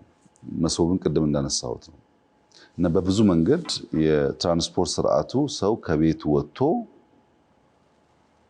ስራ ቦታ ሄዶ የሚገበያይበት ቦታ ሄዶ የሚፈልገውን ነገር ለመውሰድ ያስቀመጠውን የጊዜ በጀት የሚያናጋ መሆን የለበትም። በአንድ ሰዓት ውስጥ ይሄን አገኛለሁ ብሎ 3 ሰዓት ከፈጀበት ብዙ ጉዳይ ሊበላሽ ይችላል። ያን ለማስተካከል የሚያስችል እድል ፈጥሯል። ነገር ግን ካልቸር ላይ ስራ ይፈልጋል። ትራንስፖርት ኢንፍራስትራክቸር ብቻ አይደለም፣ ካልቸር ጭምር ነው። እዛ ካልቸር ላይ የሚሰራ ስራ አለ ወይ? ግንዛቤ ማስጨበጫ እዛ ካልቸር ላይ የእናንተ ስራ ነው። ለምሳሌ ዘመድ ይሞትብኛል። ዘመድ ሲሞትብኝ ደርሶ ማስተዛዘን በጣም አስፈላጊ ነገር ነው። ባህላችን ነው። ሳይኮሎጂካሊ ጠቃሚ ነገር ነው። መቀጠል አለበት። ግን እኔ ዘመድ ሲሞትብኝ ዓለም ዘመድ እንደሞተበት መታሰብ የለበትም። አንተ ሲሞትብህ እኔ ሰርግ ሊኖርብኝ ይችላል። አንተ ሲሞትብህ እኔ ልታመምብኝ ይችላል። ኢትዮጵያ ውስጥ ያለው ካልቸር ግን አንተ ከሞተብህ ምንም ችግር የለው፣ መንገድ ላይ ድንኳን ማስቀመጥ ይቻላል እና በቃ ከዛ ለቅሶ ውጭ ዓለም የለም ማለት ነው። ኦር የሽኝት ልምምድ እንደ ፋሽን ኢትዮጵያ ውስጥ ተጀምሯል። አሁን ሰው ሲሞት አዳራሽ ተሰብስቦ ሽኝት ይደረጋል። ፈረንጆች ሽኝት የሚያደርጉት ሽኝት ከሸኙ በኋላ ወደ አክቹዋል ቀብሩ ቦታ የሚሄዱት ጥቂት ቤተሰብ ብቻ ነው። ትሰበሰባለህ፣ ትሰናበታለህ፣ ጥቂት ቤተሰብ ወስዶ ማረፊያ ቦታ ያስቀምጠዋል። የኛ ግን ምንድነው? ሽኝት ቦታም በሺዎች ነን። ያ ሺህ ሰው ተመልሶ ተሰልፎ ደግሞ ቀብር ቦታ ይሄዳል። ተሰልፎ ደግሞ ቤት ይመጣል። አሁን እንደነዚህ አይነት ያልተገሩ በጣም ኤክሰሲቭ የሆኑ ካልቸሮች ብዙውን የትራንስፖርት ሲስተም ያውካሉ። ሰርጋችንን ተመልከት። አንተን ያገባኸው አንተ ባገባኸው ሰፈር ሀገር ብሎ መረበሽ የለበትም። በሙዚቃ ትረብሻለህ፣ በመኪና ትረብሻለህ፣ መኪና ትዘጋለህ። ሰርገኞች ካሉ ለምሳሌ እንደዚህ እየዘጉ መሄድ መብታቸው ነው የሚያመስላቸው። እንደዛ ትክክል አይደለም። ኢንፍራስትራክቸር ለኛ ፐርፐዝ ብቻ ሳይሆን ለሁሉ ሰው ፐርፐዝ የሚውል ስለሆነ ተከባብሮና በጋራ መጠቀም ያስፈልጋል። እኔ አሁን ከተማ ውስጥ ስንቀሳቀስ እንግዳ ከሌለብኝ መንገድ መዝጋት አልፈልግም በየዕለቱ ለማድረጋቸው ስራዎች እና በምትሄድበት ሰዓት ፕራዮሪቲ ስለሌለ ሰዎች እያዩህ ማለት ነው እያዩህ አድቫንቴጅ ለመውሰድ ረዘም ላለ ጊዜ ያቆሙሃል። አሁን የተለመደው ስርዓት ምንድነው? የጊዜ ችግር ስላለ ሰውን በሙሉ ዘግተህ መሄድ ነው። ሰው በሙሉ መዝጋት ኢኮኖሚ ይጎዳል፣ ሰው ያስተጓጉላል። ትክክል አይደለም። ሰው ግን ኮንሽስ መሆን አለበት። የሆነ እንግዳ ከመጣ ምልክት ካየ ቶሎ መንገድ መልቀቅ ባህል ካላደረገ ምን ይፈጠራል? ወደ ቀደመው መዝጋት ነው የምንገባው። ሌን መጠበቅ አንዱ ከፍተኛ የአዲስ አበባ ውስጥ ያለ ችግር የራስን መስመር ጠብቆ መንዳት ነው። ይሄን ማስተማር የሚገባቸው ሚዲያዎች ናቸው። ሰዎች ሌናቸው ካልጠበቁ፣ ስፒዳቸውን ካልጠበቁ ሁሉ ሰው ልክ እንደ ታክሲ ከሆነ አደጋም ያመጣል። መንገዱ በቂ ሆኖ ሳለ በእኛ የንዳድ ስርዓት ችግር ምክንያት ብዙ ነገሮች ይበላሻሉ። እነዛን ማድረግ እና መስራት ደግሞ የእናንተ ሚና ይሆናል ማለት ነው። ይህንን እንግዲህ የቤት ስራ ወስደን እንሰራለን። ብትወስዱ ይሻላል። እሺ፣ የኮሪዶር ልማት ላይ እንግዲህ ትልቅ ለውጥ ከታየባቸው ፕሮጀክቶች መካከል አንደኛው የተቀናጀው የወንዝ ዳር ፕሮጀክቶች ነው። እስቲ አንደኛ ምን ዓላማ ይዞ ነው እሱ የሚሰራው? ምን አይነት ለውጥስ ያመጣል? የሪቨርሳይድ በደንብ ገና ስላልወጣ ምን ያክል ሰው እንዳየው አላቅም። ግን እውነት ለመናገር ከሰራናቸው ስራዎች ውስጥ በጣም ከፍተኛ ግምት የሚሰጠው በጣም ጠቃሚው ስራ ሪቨርሳይድ ነው። አዲስ አበባ ላይ ክሎስ ቱ 50 ኪሎ ሜትር የሆነ አጠቃላይ የሚሰራው የሪቨርሳይድ 8 ወንዞች ላይ ይሰራል። አንደኛው ለምሳሌ ከእንጦጦ ጫፍ ጀምሮ በፒያሳ አቋርጦ በፒኮክ የሚሄደው ነው። ብዙዎቹ ወንዞች ግን እየተገናኙ የሚሄዱባቸው ቦታዎች አሉ። አንደኛውን ብቻ መስመር መስራት የምትፈልገውን ግብ ያሳካል። ምክንያቱም ከአንደኛው የሚመጣው ቆሻሻ ስለሚያበላሸው። ሪቨርሳይዱ ብዙ ሀገራት እኔም ያየሁት የተለመደው ሪቨር ባንኩን የውሃ መሄጃውን ብዙ ሀገራት አሳምረው በድንጋይ አድርገው ሰርተዋል። ንጹህ ውሃ እንዲሄድበት ብዙ ቦታ ይታያል። የኛ ለየት የሚያደርገው ግን ከውሃ መሄጃው ግራና ቀኝ እንደየቦታ ሁኔታ 50 100 ሜትር ድረስ ወክወይ ያለው ፕላንቴሽን ያለው መዝናኛ ቦታ ያለው ለእይታ በጣም ማራኪ የሆነ ነገር ነው። የብዙ ከተሞች ውበት ግሪን መሆን ብቻ ሳይሆን ለውሃ ዳር መሆናቸው ነው። ኦሽን ወይም ሌኮች ያሉባቸው ከተሞች የተሻለ ተፈላጊ ናቸው። አዲስ አበባ እንዳጋጣሚ ሆኖ የአየር ጠባዩ በጣም የተመቸ ነው። ግሪን መሆን ትችላለች፣ ግን ደግሞ ውሃ የለንም። ያንን ክፍተት የምንሞላው አንዱ የሪቨር ልማቱ ያንን ጋፕ ይሞላዋል። ውሃ፣ የውሃ ድምፅ፣ ግሪን ነገር ማየት፣ ንጹህ አየር ማሽተት ቅድም እንዳልኩት ሰላም የሚሰጥ ጉዳይ ነው። ያን ለማድረግ ሪቨር ባንኩ ሲስተካከል ብዙ የኑሮ ዘዬ ያሻሽላል። ከዚህ ቀደም ግን የነበረው ብዙ ቦታ በእግር አይደለም በመኪና እየነዳህ ሪቨር ክሮስ የሚያደርግባቸው ቦታዎች ላይ ከደረስክ መስታወት ከተከፈተ ጉንፋን ያማል፣ ቶንስል ያማል። በጣም ከፍተኛ ሽታ ነው ያለው። በእግር ደግሞ አይታሰብም። ለምን? የኛ ውሃዎች ጥቁር ናቸው አይገልጸውም። እና የሪቨር ሳይዳችን ጥቁር መርዛማ የነበሩ ውሃዎችን ማከም ነው። ለኑሮ ምቹ ያልሆነ ውሃ ወንዝ ዳርቻ ማለት የደህንነት መሰባሰቢያ ነው የነበረው አዲስ አበባ ውስጥ። ከተማው የማያውቀውም ቦታው ሰውን በላይ ይገነባል። የችግርተኛ ህጋዊ ያልሆኑ ሰዎች መኖሪያ የነበረው። አሁን ግን ከጥቂት ዓመታት በኋላ አዲስ አበባ ውስጥ የምንሻማባቸው ቦታዎች ለመኖር ሪቨር ሳይድ ናቸው። አንደኛ ግሪን ነው፣ ንጹህ ውሃ ይኖራል፣ ርቀት ስላለው ለቪው ይመቻል። ሆቴልም ፈርኒሽ አፓርትመንትም ቢሰራ ሬስቶራንትም ቢኖር በእጅጉ የሚመች ይሆናል። ለምሳሌ ቀበና የብዙ ሰዎች የሚታወስ ውሃ ነው።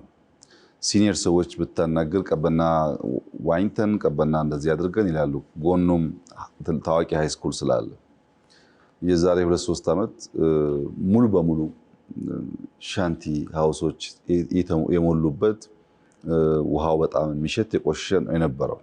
አሁን ከተማችን ውስጥ ካሉ ትላልቅ ሌኮች አንዱ ቀበና ነው። በጣም ቆንጆ ሬስቶራንቶች በአቅራቢያው ተሰርተዋል። ለእይታ በጣም የሚመች ነው።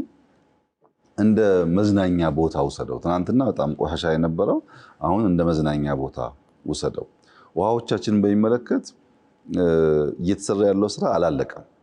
በተለይ ውሃውን ማጥራት፣ ቆሻሻውን መለየቱ ስራ 6-7 ቦታ እየተገነባ ነው ያለው፣ አላለቀም። እሱ ሲገነባ አብዛኛው ቆሻሻ ውሃ ሲስተም ውስጥ ገብቶ ከተጣራ በኋላ ንጹህ ውሃ ኮርሱን ጠብቆ ይቀጥላል። ቆሻሻው ግን ተመልሶ ወደ ማዳበሪያ፣ ሌሎች ጥቅሞች የሚውል ይሆናል። መቆሸሽ አይቀርም ከተማ ካለ፣ ግን የምናጸዳበት ስርዓት ደግሞ እየዘረጋን ያለነው። በዚህ ምክንያት ሪቨርሳይድ በእኔ እምነት ለብዙ ሀገራት ምሳሌ የሚሆን ልጆቻችን የሚኮሩበት ስራ፣ ግን በጣም ደግሞ የፈተነን ስራ፣ ከስራዎቻችን ሁሉ ፈታኙ ስራ ነበረ። ፓርኮችን ብትመለከት ከሱ ጋር የሚያያዙ አንደኛ ስፔስ፣ አዲስ አበባ ውስጥ ያለ ስፔስ አላግባብ በመያዙ ምክንያት የስፖርት ፊልድ አታገኝም። ወክ ማድረግ መከራ ነው። ፓርኮች በበቂ የሉም። የጋራ የሆኑ ጉዳዮች ለመፈጸም ስፔስ የለም። ካለም ኪስ ቦታ ናት፣ ሽጣት ነው ቋንቋው። ትንሽ ቦታ ካለ ቺማ ኪስ ናት ነው። ኪስ ቦታ ለግለሰብ ብቻ ሳይሆን ለወል እንደሚያስፈልግ፣ ግሪን ነገር ማየት እንደሚያስፈልግ፣ ኳስ መጫወቻ ማየት እንደሚያስፈልግ ሰው አያምንም። ብዙ ቦታ አይታችሁ ከሆነ የመንግስት ቤቶች አፍርሰን ኳስ መጫወቻ፣ ባስኬትቦል መጫወቻ፣ ፓርኮች እንሰራለን። ቢኮዝ ያ ኔበርሁድ ያስፈልገዋል፣ ያ ስፔስ፣ ያ ብሬክ እና ስፔስን በደንብ መጠቀም አንዱ ስራ ነው። ሁለተኛው ስፖርት ነው። የጤና ላይ የሚደረገው ኢንቨስትመንት፣ ሆስፒታል መስራት፣ መድኃኒት መግዛት ምናምን ብቻ ሳይሆን ይሄን ነገር ማድረግ በትውልዱ ሄልዚ እና በጣም ረዥም ጊዜ የሚኖር ጄኔሬሽን ለመፍጠር ስለሚያግዝ ከስፔስ ቀጥሎ ስፖርት ሁለተኛው በዚህ ውስጥ የሚካተት ጉዳይ ነው። ሶስተኛው ሶሻል ጋዘሪንግ እና የላይፍ ስታይል ነው። ሰዎች በጋራ ኳስ መጫወት፣ በጋራ ወክ ማድረግ፣ በጋራ መዝናናት ከለመዱ በዛው ልክ በዜጎች መካከል አብሮ የመኖር ልምምድና ጥምረት እያደገ ስለሚሄድ መተሳሰብ እያደገ ስለሚሄድ መተዋወቅ መዋደድ እያደገ ስለሚሄድ ሶሻል ኮሄዥን ይፈጥራል። ለዛም በጣም ኢምፖርታንት ነው። አራተኛው ሰርቪስ ነው። እነዚህን ሁሉ ነገሮች ስለሚያሟላ የሪቨርሳይድ እና የፓርኮች ስራ አዲስ አበባ ውስጥ በጣም ከፍተኛ ለውጥ የሚያመጣ ስራ ነው። ግን እየዋለ እያደረ ነው ሞር እየጣፈጠ እየበሰለ የሚሄደው። ዛፎች እያደጉ ያልተገነቡ ቤቶች እና መንገዶች እየተሳለጡና እየተያያዙ ሲሄዱ በየጊዜው ሞር እያማረበት ይሄዳልና ሪቨርሳይድ በጣም ጥሩ ስራ ነው። ወጣቶች ይሁነኝ ብለው አስበው በተለይ ዊኬንድ ወክ ማድረግ አለባቸው። ሪቨርሳይድ ብዙ ትምህርት ያገኙበታል፣ ሀገራቸውን እንዲወዱ ያደርጋቸዋል እና በጣም ከሚያኮሩ የኢትዮጵያ ስራዎች እንደ አንዱ ሰደው አሁን አዲስ አበባ ከሰራን በኋላ ሐዋሳ ታውቋለህ፣ ሌኩን ለረጅም ዓመት ነበረ፣ ዝግ ነበረ። አሁንስ አክሰስ ፈጥረውለታል። ቀጥሎ ደግሞ ወክዌይ ይሰሩለት ነው። ተጀምሯል ፕላኑ፣ ገና ስራው አልተጀመረም። ስፔስ መክፈት ተደርጓል። እስካሁን ቢሾፍቱ ሆራን ብትወስድ ከዚህ ቀደም አክሰስ አልነበረውም። አሁን ዙሪያውን ወክዌይ አለው። ባህር ዳር ብትሄድ ሙሉ ውሃው ዝግ ነበር ድሮ። አሁን ተከፍቶ ለከተማ ብሪዝ ራሱ በጣም አሻሽሏል። ጅማ፣ አርባ ምንጭ በየቦታው ይሄ ነገር ልምምድ እየሆነ መጥቷል እና አዳዲሶቹም ትናንሾቹ ከተሞችም ይሄን ከተማሩ ሪቨርሳይዶቻችን ሳይበላሹ፣ ውሃዎቻችን ሳይበላሹ ከውሃ ከዛፎች ጋር ኮኤግዚስት እናደርጋለን። አሁን አዲስ አበባ ወፍ ማየት የተጀመረበት ዋና ምክንያት ትናንሽ ሌኮች ካሉ ኔቸር ሲመለስ አብሮ የሚመለሱ ጉዳይ አለና ያ ሁሉ በጣም አስፈላጊ ነገር ስለሆነ ጥሩ ስራ ነው ብሎ መውሰድ ይቻላል። ቀደም ሲል ጤናማ ህብረተሰብን አንስተውልኝ ነበር። እንግዲህ መሰረተ ልማቶች ላይም ስንመለከት እነሱን ለማንሳት ጤናማ ህብረተሰብ የሚፈጥሩ መሰረተ ልማቶች ተብሏል። ይሄ ማለት እንግዲህ ክሊኒኮች፣ ሆስፒታሎች፣ የጤና ተቋማትን ነው ወይስ ለየት ያለ ነገር ነው? ጤና ላይፍ ስታይል ነው። ጤና አመጋገብ ነው። ጤና የአኗኗር ዘይቤም ጭምር ነው። ግን ጤና የሚባለው አካል ብቻ አይደለም። እኛ ለአካል ቅድም እንዳነሳሁት የስፖርት ማዘውተሪያና ለእንቅስቃሴ ምቹ ከተማን መስራት ፊዚካሊ ፊት የሆነ ማህበረሰብ ለመፍጠር ያግዘናል። ሁለተኛው ግን ከአእምሮ አንጻር ነው። ላይብረሪ ካለ፣ ግሪን ስፔስ ካለ፣ ሰው ተቀምጦ የሚያነብባቸው ቦታዎች ካሉ፣ እንደ ሳይንስ ሙዚየም እንደ አብሮት ላይብረሪ ያሉት ከተማ በሚሆንበት ሰዓት ሰው አካሉን ብቻ ሳይሆን አእምሮንም የአእምሮን ጤና ይጠብቃል። ለምሳሌ አብሮት ላይብረሪን ብትወስድ ከምሽቱ 5 ሰዓት 4 ሰዓት ብታልፍ ወጣቶች ተቀምጠው ሲያነቡ ታያለህ። በጣም ተስፋ ሰጪ ነገር ነው። ሳይንስ ሙዚየምን ብትወስድ ዝም ብሎ ሀገራት ሳይሆኑ በሳይንስ ከፍ ያለ ቦታ የደረሱ ሀገራት በቅርቡ የህንድ ጠቅላይ ሚኒስትር የማየት እድል ነበራቸው። የእስራኤል ፕሬዝዳንት የማየት እድል ነበራቸው። የሲንጋፖር ፕራይም ሚኒስትር የማየት እድል ነበራቸው። በእንደነዚህ አይነት ሀገራት ሁሉ በጣም ከፍተኛ ግምት የተሰጠው ስራ ነው የተሰራው። እኛ ጋር ስላለ መርከስ የለበትም። ኢትዮጵያ ውስጥ ያለው የሳይንስ ሙዚየም በዓለም ላይ 10 በዛ ደረጃ ማግኘት ይቻል አይደለም፣ ቀላል አይደለም። ያለው ኮንቴንትም ስራውም ይሄ ሁሉ ለልጆቻችን አእምሮ ከላይብረሪ በተጨማሪ ብዙ ነገር ለማየት እድል የሚሰጥ ነው። ሶስተኛው ግን አርበኝነት ነው። ፓትሪዮቲዝምን ይፈጥራል። ሀገርህን እንድትወድ፣ ጎረቤትን እንድትወድ፣ በጋራ ለመኖር የሚያስችል ነገር የአባቶችን ገድል እንድታቅ ያግዛል። አድዋ ሙዚየም፣ የፓላስ ሙዚየሞች ቀላል ትርጉም ይሰጣቸው አይደሉም። ሰው ታሪኩን ማንነቱን እያወቀ ትክክለኛ የሆነ ናሬሽን እየገነባ በኢትዮጵያዊነት እየኮራ መሄድ አለበት። አፍሪካ ውስጥ እንደምታውቀው ሁሉም ሀገራት በኮሎኒ ተገዝተዋል። ግን ሁሉም ሀገራት ከሞላ ጎደል የሄድኩባቸው ስትሄድ አበባ የምታስቀምጥበት ነፃ ያወጡበትን ቀን የሚያከብሩበት ቦታ አላቸው። እኛ እኮ አድዋ ሙዚየም እስከሰራንበት ጊዜ ድረስ የውጭ ሰው ስቴት ቪዚት ቢመጣ እዚህ ጋር ሄደህ አበባ አስቀምጥ የምንልበት ቦታ እኮ አልነበረንም እንደ ሀገር። ይሄ በጣም አሳፋሪ ነገር ነው። ኢትዮጵያን ለሚያክል ሀገር አንደኛ ብቸኛዋ ያልተገዛች ሀገር እና የድል በዓል የምታከብር ሀገር ናት። ሌላው የሚያከብረው ነፃ ያወጣበትን ጊዜ ነው፣ እኛ ያሸነፍንበትን ጊዜ ነው። ያን የሚያክል ትልቅ ታሪክ ኖሮን ግን እንግዳ ሲመጣ ለጀግኖች አበባ አስቀምጥ ታሪካችን የምንልበት ቦታ አልነበረንም። ፓላሶቻችን በጣም አሳፋሪ ነበሩ፣ ለውጩም ሰው ለውስጡም ሰው። እነዚያን ነገር እያየ ያደገ ሰው የአርበኝነት ስሜት ሀገር የመውደድ ስሜቱ እያደገ ይሄዳል። ከተሞችም ከተጸውዖ ስማቸው በተጨማሪ መለያ ነገር ያስፈልጋቸዋል። ስታቹ ኦፍ ሊበርቲን ብታይ አውቶማቲካሊ ይመጣብህ ነገር አለ። ኒውዮርክ ነው ታስባለህ። ኒውዮርክ ብቻ አይደለም ስሙ፣ ያ ስታቹም ራሱ መለያው ነው። ሪዮ ብትሄድ ወይም ክራይስት ሪዲመርን ብታይ አውቶማቲካሊ ሪዮ ነው ትላለህ። ያ መለያው ነው ለከተማው። ብዙ ሰው የሚስብ ቱሪስት የሚስብ ብቻ ሳይሆን ከተማውን ለማወቅ የሚያግዝ ነው። አይፍል ታወርን ብታይ አውቶማቲካሊ ፓሪስ ትላለህ። ኬፕ ታውን ራሱ ኬፕ ፖይንት እንደተጠበቀ ሆኖ ኬፕ ፖይንት የራሱ የሆነ ቢዩቲ ያለው ግን ቴብል ማውንቴን ያለበት ቦታ ሲታይ አውቶማቲካሊ ኬፕ ታውን ይታወሳል። አሜሪካ ውስጥ ለምሳሌ ልክ ስታቹ ኦፍ ሊበርቲ እንደሚባለው ሆሊውድም ሲታይ ኤልኤን ያስታውሳል አይደለም? እነዚህ ነገሮች አሁን ለምሳሌ የኤልኤን የሆሊውድ ኮምፓውንድ አጠቃላይ ብትወስድ እውነት ለመናገር እንጦጦን አያክልም። ተራራማ ቦታ አለው፣ ብዙ ግሪን አይደለም። የሆሊውድ በውስጡ የያዛቸው ፊልሙ እንዴት እንደሚሰራ የሚታይባቸው ቦታዎች ናቸው ብርቁ ነገር። ያን ነገር በእንጦጦ ላይ በየካ ላይ ምናምን ብትሰራ ኤግዛክት እሱ ማለት አይደለም። ራሱን ችል በራሱ መልክ በከፍተኛ ደረጃ የከተማውን መልክ ይቀይራል። አሁን እንጦጦ ፓርኩ ጋር ከዚህ ቀደም ፓርኩ ነበር ታስታውሳለህ፣ በጣም በርካታ ስራዎች ሰርተዋል። አሁን ግን 3 የሚገርሙ እንስቶች አሉ። አንደኛዋ መስከረም ትባላለች። ዞማ የሚባል ፓርክ ያላት ናት።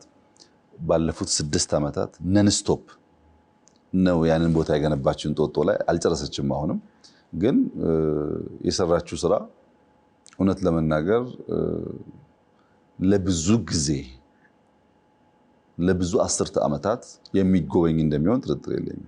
አንዲት ሴት እንደ ዲዛይነር፣ እንደ አናጢ፣ እንደ ባለሀብት ሁሉም ነገር ሆና የገነባችውን ቦታ እንጦጦ ላይ ብታይ በጣም ገደላማ ቦታ ነው። ግን ገንዘብን ማዕከል ያደረገ ሳይሆን አንድ ቫልዩ ለልጆች ማሸጋገርን ታሳቢ ያደረገ ስለሆነ እሷ በምትሰራበት እንጦጦ ኤሪያ ውስጥ አይዶን 15 ሄክታር ሊሆን ይችላል። አንድም ባህር ዛፍ የለም። አጽድታ ሙሉ በሙሉ ኢንዲጂነስ ያደርጋለች።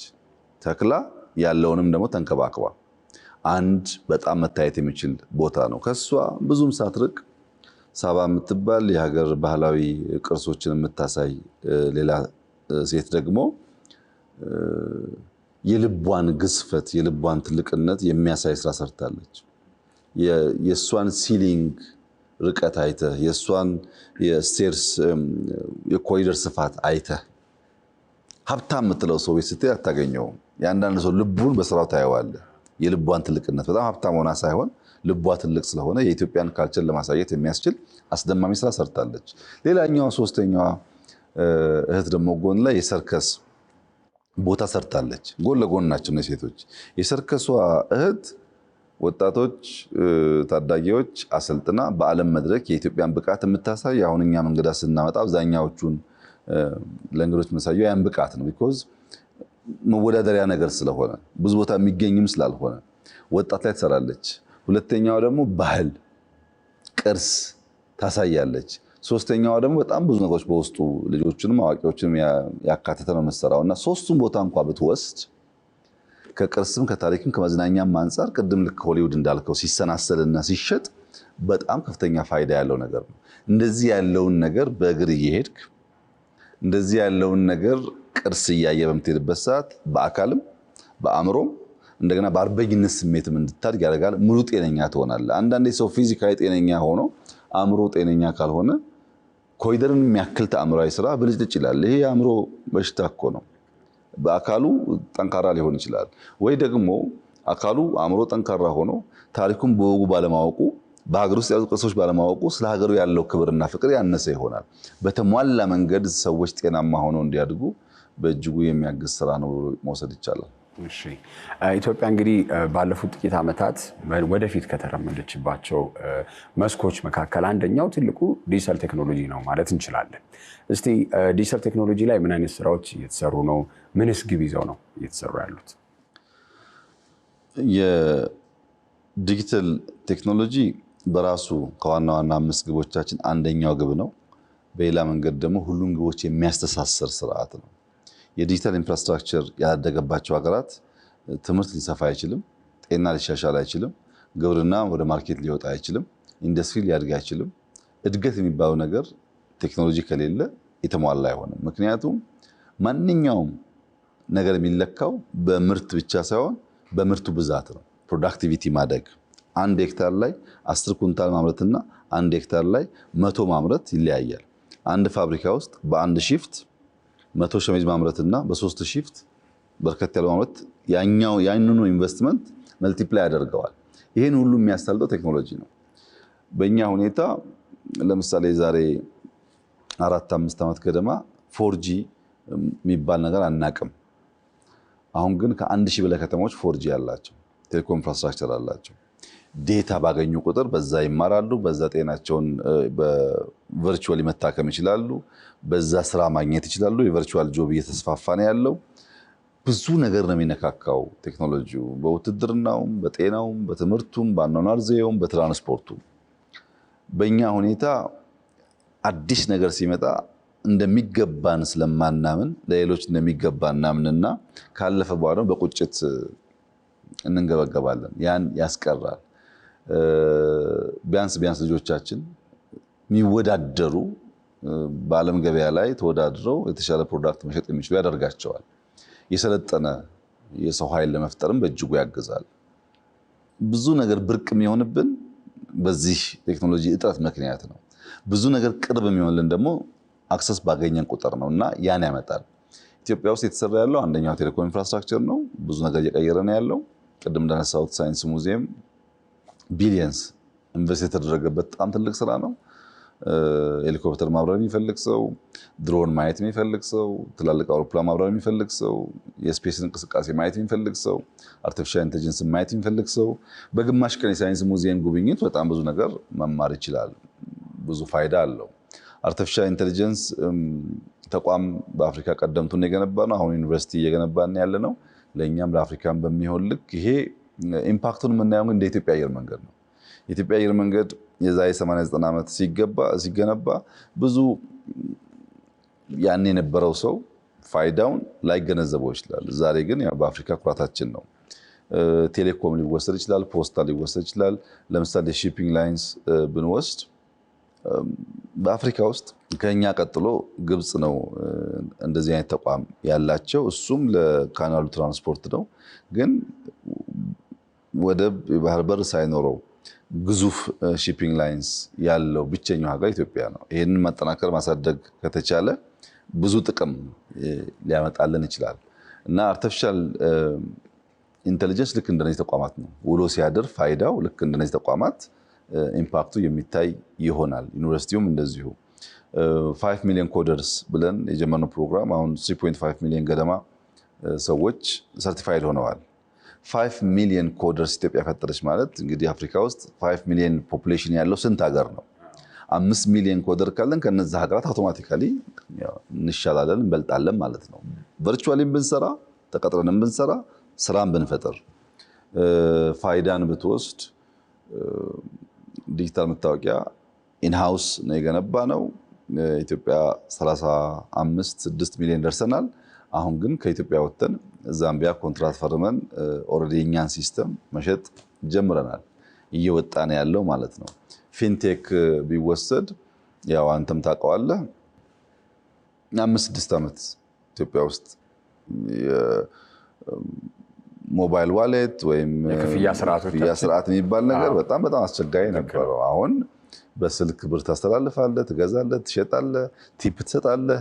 ብዙ ቢቀረንም በከፍተኛ ደረጃ ተሻሽሏል። ያም የፊንቴክ ሲስተማችን አንዳንድ አፍሪካ ሀገራት ላይ ተፈላጊ ሆኖ ወደ ማርኬት እየወጣ ነው ያለውና ቴክኖሎጂ ኤሪያ ላይ ብዙ ነገር ነው የምንሰራው። ቅድም መሶብን ጨምሮ ዘሆል ሲስተሞቻችን ኦቶሜት ማድረግ፣ የከተማ ሲስተሞቻችን ኦቶሜት ማድረግ፣ ከአንድ ሴንተር ከሲቹዌሽን ሩም ወይም ስራዎቻችን በዳሽቦርድ ፎሎ ማድረግ። እኔ ቢሮ ውስጥ ዳሽቦርድ ብትመለከት ብዙ ስራዎች ላይ የሚችልበትን ሲስተም ዳታ ላገኝበት የሚችልበትን ሲስተም ፈጥሯል። እንደዚህ ያሉ ጉዳዮች ስራ የሚያቀላጥፉ ስራ የሚያቀሉ በቀን 10-15 ስብሰባዎች እናደርጋለን። ቨርቹዋል ነው። ድሮ ቢሆን ኑ ተመለሱ ሲባል ነዳጁ ጊዜው ብዙ ኮስት አለው። አሁን ቨርቹዋሊ እንሰበሰባለን፣ ብዙ ስራ እንሰራለን ከክልሎች ጋር ከሚኒስትሮች ጋር። በዚያ ምክንያት ብዙ ጉዳዮች በፈጠነ ጊዜ እንድንከውን እድል ሰጥቷል። እንደ ሀገርም የማይናቅ ኢኮኖሚክ እድገት እያመጣ ነው ያለው። ብዙ ስራ ይጠበቅብናል፣ ግን ጅማሯችን ተስፋ ሰጪ ነው ማለት ይቻላል። በጣም ትክክል። እንደ ባለፈው ዓመታት ላይ እኮ ክፍያ ስርዓት ብቻ ሳይሆን የተለያዩ ነገሮችንም ለማድረግ በጣም አስቸጋሪ ነበር። አሁን በጣም ተሳልጧል። የቀደምት መንግስታት እንግዲህ ከተማና ከተሜነትን አብዛኛውን ጊዜ እንደ ፖለቲካዊ ማህበራዊ መሰረታቸው ከማድረግ ይልቅ ከተማና ነዋሪውን እንዴት ነው ወላዋይነት ላይ ይፈርጁት ነበረ። እስቲ የመደመር መንግስት ለከተማና ለነዋሪው ለሀገራችን ከተሞችና ነዋሪዎቻቸው አተያዩ ምንድን ነው? እንግዲህ የድሮ መንግስት የከተማ ሰዎች ስላልሆኑ ሊሆን ይችላል። የአሁኑ መንግስት የከተማ ስለሆነ ድሮ የነበረው እሳቤ ከተማ ላይ አንደኛ ከተማን እንደ ስጋት ነዋሪውን ደግሞ እንደ ወላዋይ የማየት ዝንባሌ ነበረ እና ማህበራዊ መሰረት ሲባልም የከተማውን ሰው የማግለል ልምምድ ነበረ። ግን በሁሉም መስፈርት ትክክል አይደለም። አንደኛ ሀብት ያለው ከተማ ውስጥ ነው። አዲስ አበባን ብትወስድ የኢትዮጵያ ግማሹ ያክል ጂዲፒ ያለው አዲስ አበባ ነው። ግማሹ ሀብት ያለበትን ከተማ አያስፈልገኝም ብለህ ጥለህ ኢኮኖሚክ እድገት ታረጋግጥ አትችልም። ከኢኮኖሚክ እድገት አንጻር ብቻ ግን አይደለም። ከተማን የብልጽግና ሞተር የብልጽግና ኢንጂን አድርገህ መውሰድ ትችላለህ። ማደግ መለወጥ ስትፈልግ አንዱ እድገት የምታሳልጥበት ቦታ ከተማ ነው። ከተማ የአብሮነት ላቦራቶሪ ነው።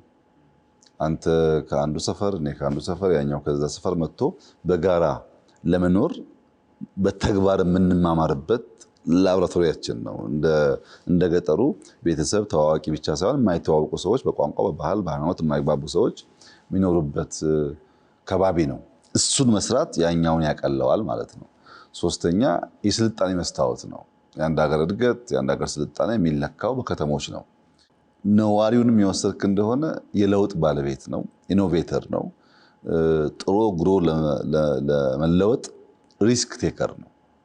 ከተወለድክበት ሰፈርና መንደር ቤተሰቦችን ጥለህ ወደ ከተማ ለመምጣት የወሰንክበት ውሳኔን ጨምሮ በህይወት ላይ ሪስክ እየወሰድክ ነው። ከመጣ በኋላ ግማሹ ሊስትሮ ሆኖ ግማሹ የቀን ሰራተኛ ሆኖ እያለ የሚያድግበት ሂደት በራሱ የለውጥ ባለቤት ነው ያ ኃይል። እነዚህን ቦታዎች እንደ ማህበረሰብ ፈርጀህ መተው የሀገር እድገት ለማረጋገጥ ጎጂ ነው። ከኤስቴቲክ አንጻር ከተማ የውበት መገለጫ ነው። ከተሞች የሀገር መኳያ ናቸው። ኢትዮጵያ ብሎ ውብ አዲስ አበባን ያየ ሰው እሱን ነው የሚያስበው። ወይም ቻይና ብሎ ሰንጀንን የሚወድ ሰው ከሆነ ሰንጀንን ነው የሚያስበው። ሻንጋይን ከሆነ ሻንጋይን ነው የሚያስበው። እና ከተሞች መኳያ ናቸው። ከፕሮዳክቲቪቲ አንጻር የሀገር ኢንጂን ናቸው። ብዙ ምርቶች ይመረትባቸዋል። አዲስ አበባ ያለው ኢንዱስትሪ እኮ የትም የለም ኢትዮጵያ ውስጥ። ኢትዮጵያ ውስጥ ያለው ተደምሮ እኮ አዲስ አበባን አያክልም። ፕሮዳክቲቪቲ እና የምርት ሞተር ናቸው። ዘመናዊነት፣ ፈጠራ፣ ለውጥ፣ ቅልጥፍና የሚታይባቸው ናቸው። ለዚህም የሀገር እጅና አእምሮ ናቸው ይባላል። እጅና አእምሮ ማለት ያው ሃንድ ኤንድ ሄድ የሚባለው ማለት ነው። እና ምርት የሚገኝበት ፈጠራ የሚካሄድበትን ቦታ ብዙ ማህበረሰብ ተሰባስቦ የሚኖርበትን ቦታ አያስፈልገኝም ካልክ ሀገር የብዙ ቋንቋ፣ የብዙ ባህል፣ የብዙ ፍላጎት ስብስብ ስለሆነች ይሄኛውን ሚኒ ሀገር በዚያ መንገድ መስራት ካልቻክ ትልቁን ሀገር መስራት ትቸገራለህ። አሁን እንደ አዲስ አበባ፣ እንደ ሐረር፣ ድሬዳዋ፣ ጅማ፣ አዳማ እንደዚህ ያሉ ከተሞች አይተህ ከሆነ ፈጣን እድገት ላይ ያሉ ከተሞች ብዙ አይነት ማህበረሰብ በውስጣቸው የያዙ ብዙ ኢኖቬተርስ ያሉበት ጥሩ እግሮ ለመለወጥ የሚያስቡ ሰዎች ያሉበት ቦታ እድገቱም ፈጣን ነው። ይሄ የሚያመላክተው እንደዚህ አይነት ልምምድ ጠቃሚ እንጂ ጎጂ እንዳልሆነ፣ ኢንክሉሲቭ መሆን የተለየ ባህል የተለየ ልምምድ ያለውን ሰው አቅፈን ያልተገባ ባህሪውን እንዲያስተካከል እያደረግን በጋራ ብንኖር እድገት የሚያፋጥን ጉዳይ እንጂ ጎጂ አይደለም እና ከተሞች በመደመር መንግስት እንደ ዋነኛ ማህበራዊ መሰረት ይወሰዳሉ፣ ግምት ይሰጣቸዋል። ከተሜነትም እያደገ የመጣ ጉዳይ እንደሆነ የመደመር መንግስት ያምናል። ብንፈልግም ባንፈልግም ከጥቂት ዓመታት በኋላ አብዛኛው ሰው ከተሜ እየሆነ ይሄዳል እና ያንን አሁኑ አቅደን አልመን አስበን ቀርበን አውቀን ካልሰራን በቀር ከተማ ውስጥ እየኖረ ሰው ከተማውን አያውቅም። ከተማ ውስጥ እየኖረ የከተማውን ነዋሪ ቁጥር አያውቅም። ከተማ ውስጥ እየኖረ ምን እንዳለ እንደሌለ አያውቅም። እንደዚህ በሚሆንበት ሰዓት አጠቃላይ እድገት ለማረጋገጥ አስቸጋሪ ስለሆነ አዲስ አበባ፣ ሐዋሳ ወይም ሐረር፣ ድሬዳዋ፣ ባህር ዳር እንደ መፈተኛ ናቸው፣ እንደ ቻሌንጅ የምንወስድባቸው ኤሪያ ናቸው እንጂ እንደ ሰከንደሪስ የሚታዩ አይደሉም። አይ ቲንክ በዚያም ምክንያት በእድገታችንም በከተሞቻችንም ለውጥ እያየን ያለን ይመስለኛል። እሺ፣ አመሰግናለሁ። ከተማና ከተሜነትን ደግሞ እስቲ ምን ናቸው? የእኛስ ደግሞ የሀገራችን የክትመት መርሆቹ ምንድናቸው? ምንስ ዓላማን ለማሳካት ነው እየተሰራ ያለው? ወደ የኛ ሀገር ከተሞች አብዛኛዎቹ የጦር ካምፖች ናቸው።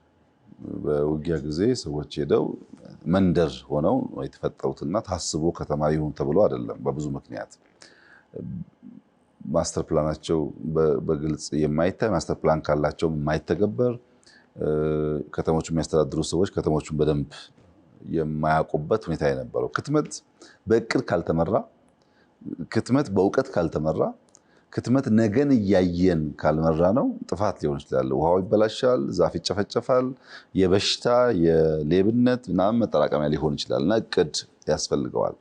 ከተሞች የእድገት ሞቶር ናቸው ሲባል የት ጋ ኢንዱስትሪ መቀመጥ አለበት፣ የት ጋ ትምህርት ቤት መቀመጥ አለበት፣ የት ጋ ፓርክ መኖር አለበት፣ የት ጋ መኖሪያ ሰፈር መሆን አለበት ሚሉን ካላወቅን ከተቀላቀለ ተመልሶ የተበላሸ ነገር ነው የሚፈጥረው። ለሰርቪስ ምቹ መሆን አንተ ቤተሰብ ኖሮ ልጆችን ትምህርት ቤት ለመውሰድ 5 ኪሎ ሜትር የምትጓዝ ከሆነ እኔ 3 የምጓዝ ከሆነ አንደኛው ጓደኛችን 1 የሚጓዝ ከሆነ በዚህ ምክንያት ብቻ በእኛ በቀን የኑሮ ዘይቤና ፕሮዳክቲቪቲ ላይ ኢምፓክት አለ። ረዥም ጊዜ የሚጓዙ ረዥም ጊዜ የሚወስድባቸው ሰዎች በሌላ ጉዳይ ይጎዳሉ ማለት ነው። እቅድ አልቦ የሆኑ ከተሞች ለብዙ አደጋ፣ ለእሳት አደጋ፣ ለጎርፍ፣ ለጥፋት የተጋለጡ ናቸው። በብዙ አፍሪካ ሀገር ይታወቃል። በእኛም ሀገር ያ ችግር አለ ነበረ እና በዚህ ምክንያት ታቀደው ይሄ ቦታ ግሪን መሆን አለበት፣ ይሄ ቦታ ፓርክ መሆን አለበት፣ ይሄ ቦታ የመኖሪያ ቦታ መሆን አለበት ተብሎ መሰራት አለባቸው። ለምሳሌ አዲስ አበባን የሚያክል ከ5 ሚሊዮን በላይ ሰው የሚኖርበት ከተማ ዘመናዊ ሾፒንግ ሞል አልነበረውም ትናንትና። ይሄ የእቅድ ችግር እንጂ ቦታ ችግር አይደለም። አሁን ወደ 10 ገደማ የተገነቡ ነው። ቢያንስ አምስቶቹ ለምሳሌ አራዳ ሞል የሚባለው ፒያሳ ላይ የሚገነባው፣ መሐመድያ የሚባለው ሳር ቤት የሚገነባው፣ የኤግል ሄልስ ለጋር የሚገነባው፣ ጫካ የሚገነባው፣ ፒኮክ የሚገነባውን ብንወስድ በፈለግነው ስታንዳርድ የትም ዓለም የምናውቃቸውን አይነት ደረጃቸውን የጠበቁ በሳይዛቸውም በጥራታቸውም በምንም መስፈርት የማያሳፍሩ ሞሎች ናቸው። እነዚህ ለከተማ ያስፈልጋሉ። እነዚህም ፍለጋ ሰው ኬንያ ይሄዳል፣ ዱባይ ይሄዳል። እነዚህም ፍለጋ የሚፈልግ ሴግመንት ሶሳይቲ ስላለ ማለት ነው። ይሄን አቅደህ መስራት ይፈልጋል ከተማ ውስጥ። እንደዚያ ካልሆነ መስተቀረ ክትመት በዘፈቀደ የሚመራ ከሆነ ብዙ ሰው ስላለ ብዙ ጥፋት፣ ብዙ ቆሻሻ፣ ብዙ ያልተገባ ነገር ይፈጠርና ለመኖር የማይመች የታወከ ሰፈር ይሆናል። ያን ለማስቀረት የከተሞችና ክትመትን በእቅድ በፕላን መምራት በእጅጉ አስፈላጊ ነው ማለት ይቻላል። እሺ፣ እንግዲህ የከተሞችን የኮሪዶር ልማት ስናነሳ ጎን ለጎን የሚነሳ አንድ ጽንሰ ሀሳብ አለ። እሱም የገጠር ኮሪዶር ነው። ለመሆኑ የገጠር ኮሪዶር ማለት ምን ማለት ነው? ደሞስ ከክትመት ጽንሰ ሀሳብ ጋር ሳይቃረን? ከክትመት ሀሳብ ጋር በጣም የተሳሰራል። እንዲያውም የገጠር ኮሪዶር ማለት በከተማ የዜጎቻችን ኑሮ ዘዬ እናሻሽል፣ ላይፋቸውን ኢዚ እናርግ እንዳልነው ገጠርም እንደዚሁ ማለት ነው። በገጠር የሄድክ እንደሆነ አርሶ አደሩ ምንም ቢያመርት አንድ ሳሎን ስላለው ከብቶች ከሰው ጋር አብረው ይኖራሉ፣ ልጆች ከቤተሰብ ጋር አብረው ይኖራሉ። የአኗኗር ዘዬው በጣም ምቹ አይደለም። በዚያም ምክንያት በተለይ ልጆች፣ ታዳጊ ልጆች ገጠሩን እየሸሹ ወደ ከተማ ይሄዳሉ። ወደፊት ይሄ ጉዳይ የሚቀጥል ከሆነ እርሻ የሚባል ነገር እየተጎዳ ይሄዳል። የገጠሩ ከባቢ ወራሽ ባለቤት እያጣ ይሄዳል። አሁን ያሉት እያረጁ ሲሄዱ ልጆች ከሸሹ ማለት ነው። ኑሮ እዛ እንዲመች ማድረግ ካልቻል ሰው ባለበት እንዲቆይ ማድረግ አንችልም። ለዚህ አንደኛው የአኗኗር ዘዬ በሶላር ኢነርጂ ወይም በኦፍ ግሪድ መብራት እንዲያገኙ ማድረግ ነው። ከቆሻሻዎቻቸውና ከተረፈ ምርቶቻቸው በባዮጋዝ ኢነርጂ እንዲጠቀሙና እናቶች በጭስ እንዳይገላቱ ዛፍ እንዳይቆርጡ ማድረግ ነው። በጓሯቸው ሌማት፣ በጓሯቸው የሚታለብ ከብት፣ በጓሯቸው የጓሮ አትክልት ኖሮ ምግብ አሳሳቢ ጉዳይ እንዳይሆንባቸው ማድረግ ነው። አካባቢያቸውን ንጹህ ማድረግ፣ ጤናቸውን መጠበቅ ነው። ሲሰበሰቡ ደግሞ የተሰበሰቡ ሲሄዱ ትምህርት ቤት፣ ኪነጋርደን፣ ጤና ጣቢያ እያልን ከተማ ላይ የሚያገኙት ሰርቪስ ማቅረብ ነው። በቴሌኮም፣ በመብራት፣ በሁሉም መስክ ማለት ነው። ይህ የሆነ ሲሄድ ሰዎች ሰፈራቸውን ለቀው ወደ ሌላ አካባቢ አይሄዱም። ለኑሮ ምቹ ያልሆነ አካባቢ ከተፈጠረ ግን ሰው መሸሹ አይቀርም። ሸሸ ደግሞ ማለት ያልተዘጋጁ ከተሞች ላይ ለ1 ሚሊዮን የሰራውን ኢንፍራስትራክቸር 2 ሚሊዮን ከሆነ ተበላሸ ማለት ነው። ከተሞቹም ይበላሻሉ፣ ገጠሮቹም በቤት አልባ ይሆናሉ። የሰው ኑሮም አይቀየርም እና አርሶ አደሮች ጤናቸው የተጠበቀ እንዲሆን ኑሯቸው እንዲስተካከል ቤታቸው ላይ ሞዴል ቤቶች እየገነባ ነው ሁሉም መንደር ላይ። ያን ያዩ ሰዎች ደግሞ በራሳቸው አቅም እያስፋፉት ይሄዳሉ። የምንገነባው ግን ፕራይመርሊ በሎካል ሪሶርስ ነው። ለምሳሌ ሀረር የምንገነባውን የቤት ታይፕ ባህር ዳር ከምንገነባው አንድና ያው ላይሆን ይችላል። ባለው ሎካል ማቴሪያል የምንጠቀመው ግን መኝታ ቤት እና ሳሎን መለየት፣ የሶላር መብራት ማድረግ አይነት ነገሮች ናቸው ዲዛይኑ የሚያካትተውና ይህ በብዙ መንገድ ምቾት ፍለጋ ከባቢውን ለቆ የሚሄደውን ሰው ሀገር ለቆ የሚሄደውን ሰው ባለበት እንዲጸና፣ ምርታማ እንዲሆን፣ ባለበት ጤናም ትምህርትም እንዲያገኝ የሚያስችል ነገር ነው። በጣም ገና ጅምር ነው። ብዙ ስለሆነ ህዝባችን ግን ባየንባቸው ቦታዎች ሁሉ በህዝብ ላይ ደስታ የፈጠሩ በእኛም ደስታ የፈጠሩ በጣም አስደሳች ስራዎች ናቸው። እንግዲህ ከተሞችን ብቻ ማልማት በቂ አይደለም። ኢትዮጵያን ማልማት ካስፈለግን የእኛ ልማት አንዱ ከብዙ ሀገራት የሚለየው ነገር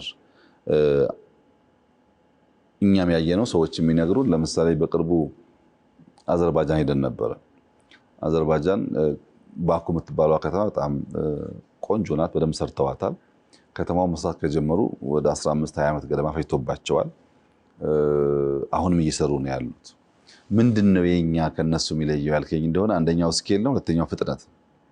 በጥቂት ዓመታት ውስጥ ይሄንባቸው ፍጥነቶችና ስኬል ማለት አዲስ አበባ ላይ የምታየውን የኮሪደር ስራ ልማት ባህር ዳር ልታይ፣ ጅማ ልታይ ትችላለህ፣ ድሬዳዋ ልታይ ትችላለህ። እዚህ የቀረ ነገር አይደለም። ብዙ ከተሞች ላይ ባላቸው አቅም ልክ እና ባላቸው የተፈጥሮ ሀብት ልክ እየተንቀሳቀሱ ነው ያሉት። ይሄ ስኬልና ፍጥነቱ 10 ዓመት ከቀጠለ በብዙ መልኩ የኢትዮጵያን መልክ ይቀይራል። በስኬልና ፍጥነት ከፍተኛ አድቫንቴጅ ወይም የተሻለ ውጤት እኛ እንዳለን አይተናል። የሚቀሩ ነገሮች ደግሞ አሉ።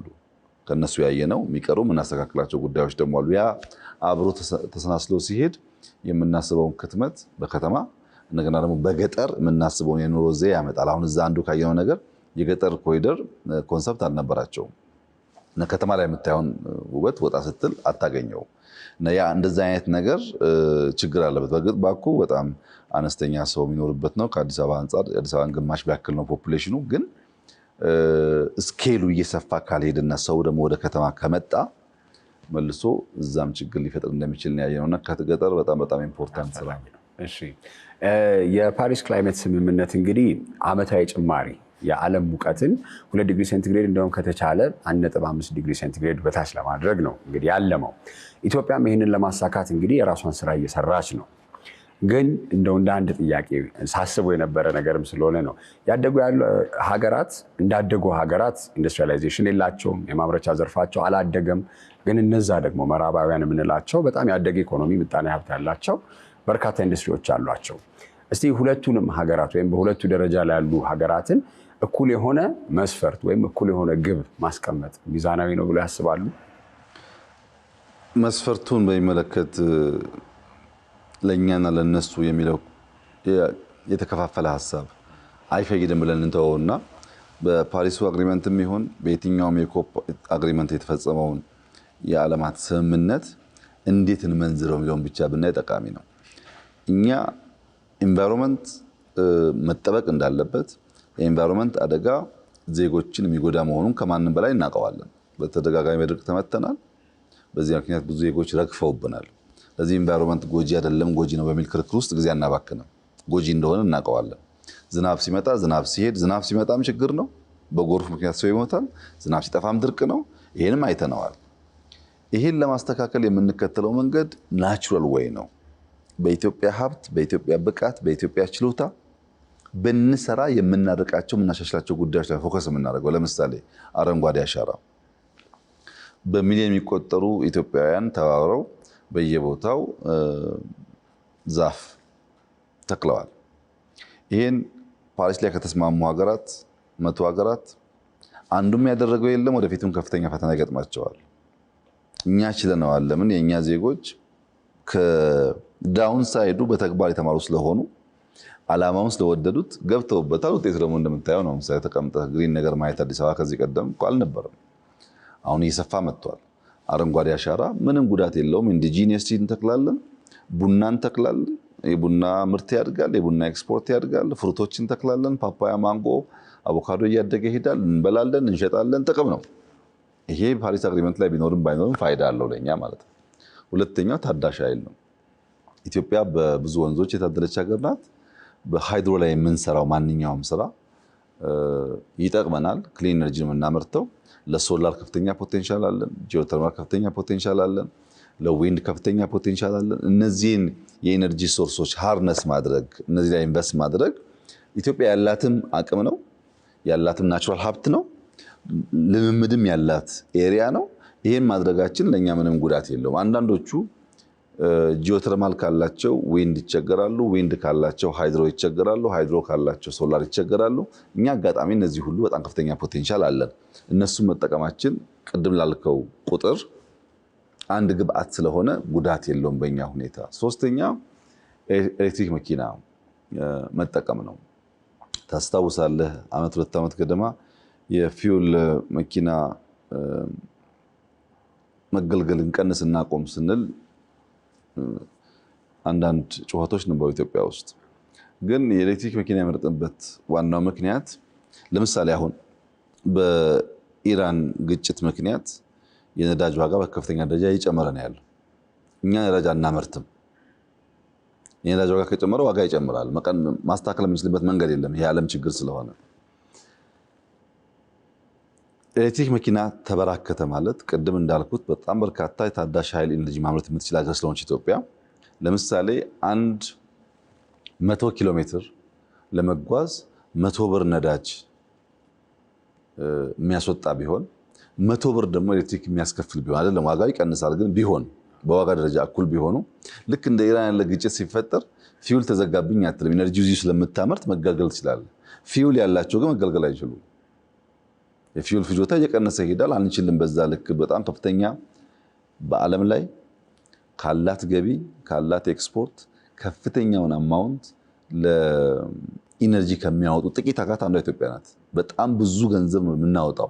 ለምን? ስላላመረትን። ወደፊት ይቀይራል ብዬ ተስፋ አደርጋለሁ። ያ ሲሆን ኢቪ ካርስ መጠቀማችን ዋጋው እንኳን ቢተካከል ከውስጥ ስለምንጠቀም እንደዚህ አይነት ድንገተኛ አደጋዎች ህይወታችን አፌክት ያደርገው፣ ግን ዋጋውም ይቀንሳል። በከፍተኛ ደረጃ ዋጋውም ይቀንሳል። ለኢንቫይሮንመንትም ጥቅሙ ይታወቃል። ድምፅ ላይ ያለው ኢምፓክት፣ ኢቪ መኪናዎች ድምፃቸው እንደ ፊውል መኪና አይደሉም። ጭሳቸው እንደ ፊውል መኪና አይደለም። ዋጋቸው እንደ ፊውል መኪና አይደለም። ኢን ተርምስ ኦፍ ረኒንግ ኮስት ማለት ነው። በእነዚህ ምክንያት አድቫንቴጁ ከፍተኛ ይሆናል። ይሄ ለእኛ ምንም ጉዳት የለውም። አራተኛ አረንጓዴ ኢኮኖሚን ኢንከሬጅ ማድረግ። አረንጓዴ ኢኮኖሚ ቱሪዝም ለምሳሌ ካልቸር አለን፣ ሂስትሪ አለን። አትራክሽኑም ዴስቲኔሽኑም በቀላሉ ሊለማ የሚችልበት ሀገር ነው። እሱን ብንሰራና በቱሪዝም ብዙ ሀብት ብናገኝ ምንም ሉዝ የምናደርገው ነገር የለም። በእነዚህ ጉዳዮች ኢትዮጵያን በሚጠቅማትና በቀላሉ ኢንቨስት ብታደርግ ፋይዳ በምታገኝባቸው ኤሪያስ ላይ ትኩረት ሰጥቶ መስራት ነው ለኛ ያዋጣል ያልነው። በጣም ሰክሰስፉል ስራ እየተሰራ ነው ያለው። አይ ቲንክ ኮፕ 32 ወደ ኢትዮጵያ ስለመጣ ይሄ ትልቅ ዲፕሎማቲክ ድል ስለሆነ በዚያም ላይ የአፍሪካን የኢትዮጵያን ፍላጎቶች የበለጠ ለማንጸባረቅ የምንጠቀምበት ይሆናል ብዬ ተስፋ አደርጋለሁ። በአጠቃላይ ግን ማመን መቀበል ያለብን ነገር ዓለም የጀስት ዓለም ናት። ለሁሉም እኩል ታስባለች፣ ለሁሉ ልማት ትጨነቃለች ብሎ ማሰብ ተገቢ አይደለም። ዓለም ሁሉ ለራሱ ጥቅም ነው የሚያስበው። እንዴት ብለህ በዛ ውስጥ ጥቅም እንደምታረጋግጥ ማስላት፣ ማሰብ፣ መስራት ይፈልጋል እንጂ የጤና ስምምነት እንዲህ ተብሏል፣ የትምህርት ስምምነት እንዲህ ተብሏል፣ የምናምን ስምምነት እንዲህ ተብሏል የሚለው ጉዳይ ብዙ ለኢትዮጵያ የሚያዋጣ አይደለም። ፕራግማቲስት መሆን አለብን። እኛ አይተነዋል። ፎር ሴንቸሪ ዓለም አድሏዊ ዓለም ናት። ጀስት የለባትም። ብዙ ኪሳራ ደርሶብናል። ያ እንዳይቀጥል ከፈለግን በምንችለውና ውጤታማ በምንሆንበት መስክ ላይ በፎከስ በትኩረት መስራት ነው የሚያዋጣ ብሎ ማመን ነው እንጂ ሌላውን እንደ ሪፈረንስ እየወሰዱ ቁጭ ብሎ ማየት ጠቃሚ አይመስለኝም። እሺ፣ ቅድም ላይ እንግዲህ የኮሪዶር ልማት ፋይዳና አበርክቶ ሲያስረዱኝ ያሉት ነገር አለ የቱሪዝም ላይ በተለይ አዲስ አበባ ላይ የተሰራው የኮሪዶር ልማት በርካታ ታዋቂ ሰዎች እንበል ዲፕሎማቶች፣ ተጽዕኖ ፈጣሪዎች መጥተው ባደረጉት ጉብኝት አዲስ አበባ በሌላ አይነት ምልከታ እንድትታይም አድርጓል። አንደኛ እስቲ በሊዥር የምንለው ወይንም በመዝናኛ የሚመጡ ቱሪስቶች ላይ ምን አይነት ተጽዕኖ ያሳድራል? ከዛም ደግሞ ጎን ለጎን ለቢዝነስ ወይም ለንግድ ስራ ደግሞ የሚያስቡ ኢንቨስተሮችን ምንባላቸው የውጭ ባለሀብቶች ወደ ኢትዮጵያ እንዲመጡ ምን አይነት ተጽዕኖ ይኖረዋል? ቱሪዝም በሰርቪስ ኢንዱስትሪው በጣም ብዙ ሀብት የሚገኝበት ስራ የሚፈጥር መስክ ነው። ኢትዮጵያ ደግሞ ለዛ የታደለች ሀገር ናት። ያንን በበቂ ደረጃ ሃርነስ ለማድረግ ጅምር ስራዎች አሉን። ብዙ ስራ ይጠበቅብናል። የብዙ ነገሮች ድምር ውጤት ስለሆነ የኮሪደር ልማት ብቻውን በቂ አይደለም። የትራንስፖርት ስርዓቶቻችን፣ ሬንታል ካርስ የምናቀርብበት መንገድ፣ የሆቴል ሰርቪሶች፣ አጠቃላይ ሰርቪስ ለአንድ ሰው መጥቶ 1 ቀን 2 ቀን 3 ቀን ለማደር ከፍተኛ ሚና አላቸው። ነገር ግን የቱሪዝም መዳረሻዎች ለምሳሌ ጎንደርን ብትወስድ ፋሲል ነበረ፣ ድሮም ነበረ። ግን ፋሲልን ያደስንበት ተጨማሪ ሆቴል እየገነባን ያለንበት መንገድ፣ የመገጭ ግድብ በሚያልቅበት ሰዓት አርቲፊሻል ሌክ የሚፈጥረው ቫይብ፣ ከኤርፖርት ጀምሮ እስከ ፒያሳ የተሰራው ስራ፣ ከኤርፖርት ወደ ጎርጎራ በመሄድ ጎርጎራ ላይ ማረፍ መቻሉ፣ ከጎንደር ወደ ሰሜን ተራሮች ለመሄድ ያለው አክሰሲቢሊቲ፣ ማንም ሰው አንተም ብትሆን ገንዘብ አጠራቅመህ ጎንደርን 1 ቀን አይተህ ጎርጎራን 1 ቀን አይተህ ባህር ዳርን አይተህ ብትመለስ ኪሳራ ሊሆን አይችልም። ታሪክ በጣም የሚያምር መልክዓ ምድር ብዙ ነገር ይታይበታል። ኦር ባሌ ብትሄድ አስደናቂ ነገር ብዙ ቦታ ሄደህ የማታገኛቸው ነገሮች ታገኛለህ። እነዚህ ቦታ ለመሄድ ግን ኤርፖርት አልነበረም፣ መንገድ አልነበረም፣ ማረፊያ ቦታ አልነበረም። እነዚህ መገንባት ስራ እየተሰራ ነው ያለው። በበቂ ባይባልም እየተሰራ ነው ያለው። እነዚህ በሚሆኑበት ሰዓት ብዙ ሰዎች ለመዝናናት፣ እረፍት ለመውሰድ፣ ለመጻፍ፣ ለማንበብ፣ ሴሚናር ለማድረግ ወደ ኢትዮጵያ ለመምጣት የሚመርጡበት ሁኔታ ይፈጠራል። እኔ ከዚህ ቀደም ትክክለኛው ስሜቴ የትም ሀገር ሲሄድ በጣም ቅናትና ብስጭት ነው የሚሰማኝ። ለምንድን ነው ለእኛም እንደዛ ማንሆነው የሚል ረዥም ዓመታት በዚህ በሽታ የተጠቃው ሰው ነበሩ። በሄድኩበት መቼ ነው የምንደርሰው የሚል ነገር የሚያንገበግበኝ አይነት ሰው ነኝ። ወጣለው፣ አያለው፣ የተሰሩ ስራዎች ጠይቃለው። ባየው ቁጥር ግን ህመም ነው። ለምንድን ነው ይሄ የማይሆነው ኢትዮጵያ ውስጥ ለምን አልቻልንም የሚለው ጉዳይ ያመኛል። ዛሬ ለማጋነን ሳይሆን እኔ እዛ ስታተስ ላይ አይደለሁም ያለሁት። በዚህ እኛ እንሻላለን፣ በዛኛው ግን ይቀረናል፣ ለካ እኛ ጋር እንትን ይጎላል አይነት የንጽጽር በአንዳንዱ እንሻላለን በአንዳንዱ ይቀረናል እያልኩ የማስብበት ክፍተት የምለይበት እንጂ ኮምፕሊትሊ ቀረው ብዬ የማስብበት ሁኔታ አይደለም። ሶስተኛ ሰው ድሮ ልምጣ ሲል ይጨንቀሃል። ልምጣ ኢትዮጵያ ቤተሰብ ይዤ ልምጣ ሲል የት ነው የምወስደው የሚለው ጉዳይ በጣም ነው የሚጨንቀው። በግለሰብ ደረጃ ይሻላል፣ እንደ ሀገር ደግሞ ይጨንቃል። ምክንያቱም አሳፋሪ ስለሆነ። አሁን እንደዛ አይነት ችግር የለም። አሁን ወደ ምስራቅ ከፈለገ ማማረጥ ነው፣ ወደ ሰሜን ከፈለገ፣ ወደ ደቡብ ከፈለገ ብዙ አማራጮች እየተፈጠሩ ነው ያሉትና እነዚህን ጉዳዮች እያሰፋን እየሰለጠን ሰው መቀበል ሰርቪስ ፕሮቫይድ ማድረግ እየለመድን ስንሄድ ብዙ የቱሪስት ፍሰት ወደ ኢትዮጵያ እንደሚመጣ ወደ አፍሪካ እንደሚመጣ እምነት አለኝ። ከዚህ ቀደም እንዳነሳሁት የምዕራቡ ዓለም አጠቃላይ ብዙ ኦቨርሴል ከመደረጉና ከማርጀቱ የተነሳ ገንዘብ አውጥተህ ሄደህ በማየትህ ቢያንስ ደግሜ ልምጣ የምትልበት ሁኔታ የለም። በጣም ዲቶሬት አድርጓል፣ ሜንቴን አልተደረገም፣ እያረጀ ሄዷል። አፍሪካ ውስጥ ደግሞ ያሉ ፖቴንሻሎች አልለሙም። መካከለኛው ምስራቅ እና ኤዥያ በጣም ተስፋ ሰጪ እንቅስቃሴ ነበራቸው ባለፉት ዓመታት። አሁን እያየን ያለነው ምልክት ደግሞ የነዚህን ገበያ ይሻማል እና አፍሪካ ፈጥና ለቱሪስት የሚመቹ አካባቢዎች ከሰራች ብዙ ማርኬት ትሻማለች። ኢትዮጵያን ብቻ ከወሰድን ግን ባለፉት 6-7 ወራት እኮ በመቶ የሚቆጠር ኢንተርናሽናል ሰሚቶች ተካሂደዋል አዲስ አበባ ውስጥ። በጣም ብዙ ሰሚቶች አሉ። የአየር ጸባዩ ይመቻል። ኢትዮጵያውያን የሚቀረን ነገር ቢኖርም ፍሬንድሊ ነን። ለሰው ብዙ ክፉ አይደለንም። ሰርቪስ ላይ ከኤርፖርት ጀምሮ ኮንሸስ ሆኖ ስቀን ሰላም ብለን ማስተናገድ ይቀረናል። መኮሳተር እንደ ቆፍጠን የሚለው በዛ ስለሆነ እሱ የሚያመጣው ችግር አለ። እሱ ሚዲያውም እየሰራ ይቀየራል ተስፋ አደርጋለሁ። አንድ ሰው ግን ሲገባ ኤርፖርት ላይ ዲስአፖይንትድ ከሆነ፣ ታክሲ ላይ ዲስአፖይንትድ ከሆነ፣ ሆቴል ዲስአፖይንትድ ከሆነ ሲደመር ቆይታውን ያበላሸዋል። አንዳንድ ታክሲ ሾፌሮች ደግሞ በምሰማው ሪፖርት መሰረት የሚያሳዝኑ ታክሲ ሾፌሮች አሉ። ኤርፖርት ተቀምጠው ቱሪስት እየጠበቁ የመጣውን ቱሪስት ግን ይሄ ሀገር አይረባም፣ ይሄ ሀገር ችግር ነው፣ ይሄ ሀገር ምናምን ነው እያሉ ሀገራቸውን ላላቸው የፖለቲካል ስሜት ኔጌቲቭ ሊሸጡና ያ ሰውዬ መውጣት እንዲፈራ መሄድ እንዲፈራ ተመልሶ መምጣትን ትክክል እንደሆነ ያስቡና የራሳቸውን እንጀራ የራሳቸውን ገበያ ይዘጋሉ። ይሄ የእውቀት ጉዳይ ነው። የት ጋ የምትቃወመው የት ጋ ነው ሀገርህን በትክክል የምትገልጠው የሚለው ጉዳይ የእውቀት ጉዳይ ነው። አንዳንድም የተለያዩ ተቋማት ውስጥ የሚሰሩ ሰዎችም ስትወስዳቸው እንደዚህ አይነት በሽታ አለባቸው። የራሳቸውን ነገር እያስተካከሉ ግን ሀገር ማጠልሸት የፖለቲካል ግብ አድርጎ የሚያስቡ የቤት ጉዳይ ቤት ነው የሚለውን ነገር የሚረሱ የቤት ጉዳይ መሆኑ ብቻ ሳይሆን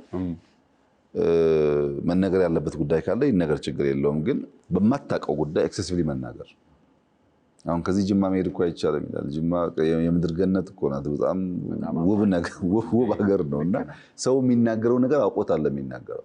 እንደዛ በሚሆንበት ሰዓት ሲሰናሰል ሲደመር ገበያውን ይጎዳዋል። ይሄ ግን የእውቀት ጉዳይ ነው። በዛ የምናገኘው ጉዳይ በቱሪስት የምናገኘው ኢንካም በቀጥታም በተዘዋዋሪ እንደሚጠቅመን እንደሚፈይደን እያወቅን ስንሄድ፣ በኢንቨስትመንት የምናገኘው ነገር እንደሚፈይደን እያወቅን ስንሄድ በእርግጠኝነት ትልቅ ተስፋ ያለው ሀገር ነው ኢትዮጵያ። አሁንም እያደገ ነው። ከአምናው ዘንድሮ በጣም አድጓል። በሚቀጥለው ዓመት ለኮፕ የምናደርገው ዝግጅት በጣም ብዙ ስራ ስለሚጨምር አዲስ አበባ የዛሬ 2 ዓመት 3 ዓመት አካባቢ በከፍተኛ ደረጃ ትለወጣለች። በጣም ብዙ ዶቶች ያልተገናኙትን ስናገናኝ ውብ ከተማ ትሆናለች። እሱ ደግሞ ብዙ ገበያ፣ ብዙ ሊመለከተን የሚሻ ሰው ይስባል። ከመጣ በኋላ አድዋ ብሄድ ታሪካችን ይደንቀዋል። ፓላስ ብሄድ ታሪካችን ይደንቀዋል። እንጦጦ ብሄድ ፓርኮቻችን ይደንቁታል። በየሄደበት ቦታ ታይቶ የማይጠገቡ ጉዳዮች ስላሉ በቆይታው እንደ ሮንግ ኢንቨስትመንት አይወስደውም። ትክክለኛ ቦታ መጣው እንደሚል ጥርጥር የለውም። ይሄኛው እንግዲህ የመዝናኛ ጎብኚዎች ላይ ነው። ወደ ቢዝነሱ ወይም ወደ ንግድ ባለሀብቶች ሲጎበኙ ደግሞ ያለው ነገር ላይ እስቲ በግብር አንጻር ወይ ኢዝ ኦፍ ዱይንግ ቢዝነስ የሚባለው ቀለል ያለ የግብይት ስርዓትን ከመፍጠር አንጻር ምን አይነት ስራዎች ይሰራሉ? ቀጥተኛ የሆነ የውጭ ኢንቨስትመንትን በደንብ ለማምጣት ከዚህ ቀደም የነበረው የኢትዮጵያ አጠቃላይ የቢዝነስ ኢንቫይሮንመንት ለውጭ ሰዎች የራሱ ችግር አለበት። የባንክ ሲስተማችን ሪፎርም አልተደረገም። የቴሌኮም ሲስተማችን ሪፎርም አልተደረገም። የላንድ ማኔጅመንት ሲስተማችን ሪፎርም አልተደረገም። ከኢዝ ኦፍ ዱይንግ ቢዝነስ ጋር ከላይሰንስ ከገቢ ከምናምን ጋር ኢሹስ ነበሩ። አሁንም ተጠቅልለው ጠፍተዋል ልልህ አልችልም። ግን ሪፎርሙ ሲግኒፊካንት የሆነ ለውጥ በጣም ሲግኒፊካንት ለውጥ አምጥተዋል። ቨርቹዋሊ ላይሰንስ ማውጣት፣ ቨርቹዋሊ ግብር መገበር፣ የሚፈለግብህን ነገር ለማወቅ የግድ ፊዚካሊ አለመገኘት፣ በርካታ ሰርቪሶች በመሶብ ማግኘት፣ እነዚህ ሁሉ ብዙ ነገር አሻሽለዋል።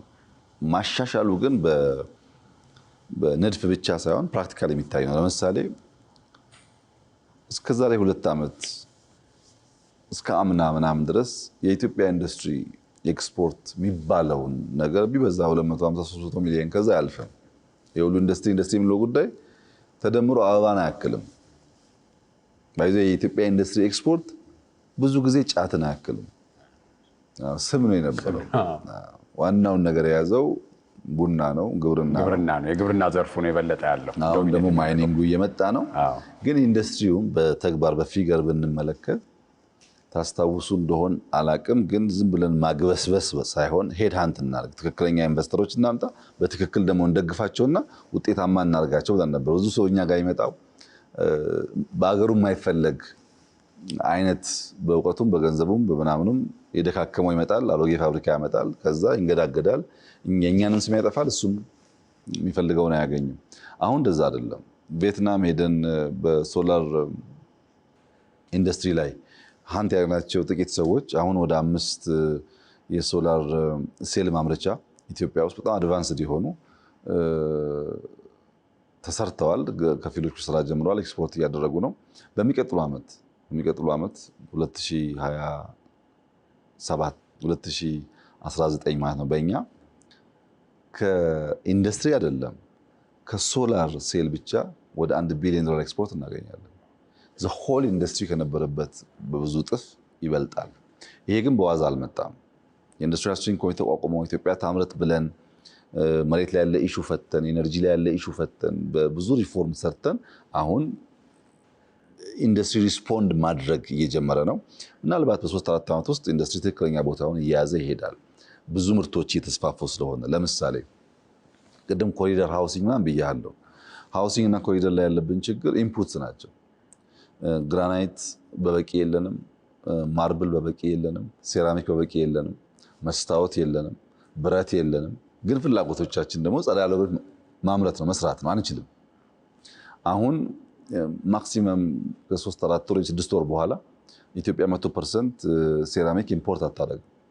ያን የኢትዮጵያን ፍላጎት ከመሸፈን በላይ የሆኑ ፋብሪካዎች ኦልሬዲ እያለቁ ነው ያሉት። መስታወት እንደው ላጋነውና አንድ ዓመት ተኩል በኋላ 100% የኢትዮጵያን ፍላጎት በሁሉም አይነት ታይፕ ማለት መስታወት ሎካሊ እናመርታለን። ስለዚህ መስታወት አንሸከምም፣ ድንጋይ አንሸከምም። ግራናይት እና ማርብልም በጣም ብዙ የተጀማመሩ አሉ። ኳሊቲ ላይ ስራ ከሰራን ብረት ከኦሩ በስተቀር ከስክራፕ አግልጦ ይሄ የምታየውን መብራት፣ የምታየውን መኪና፣ የምታየውን ቦቴ ለመስራት ኢትዮጵያ ውስጥ ከፍተኛ አቅም ተገንብቷል። ችግሩ ኦር ነበር። ሪሰንትሊ እሱም ላይሰንስ ሰጥተናል።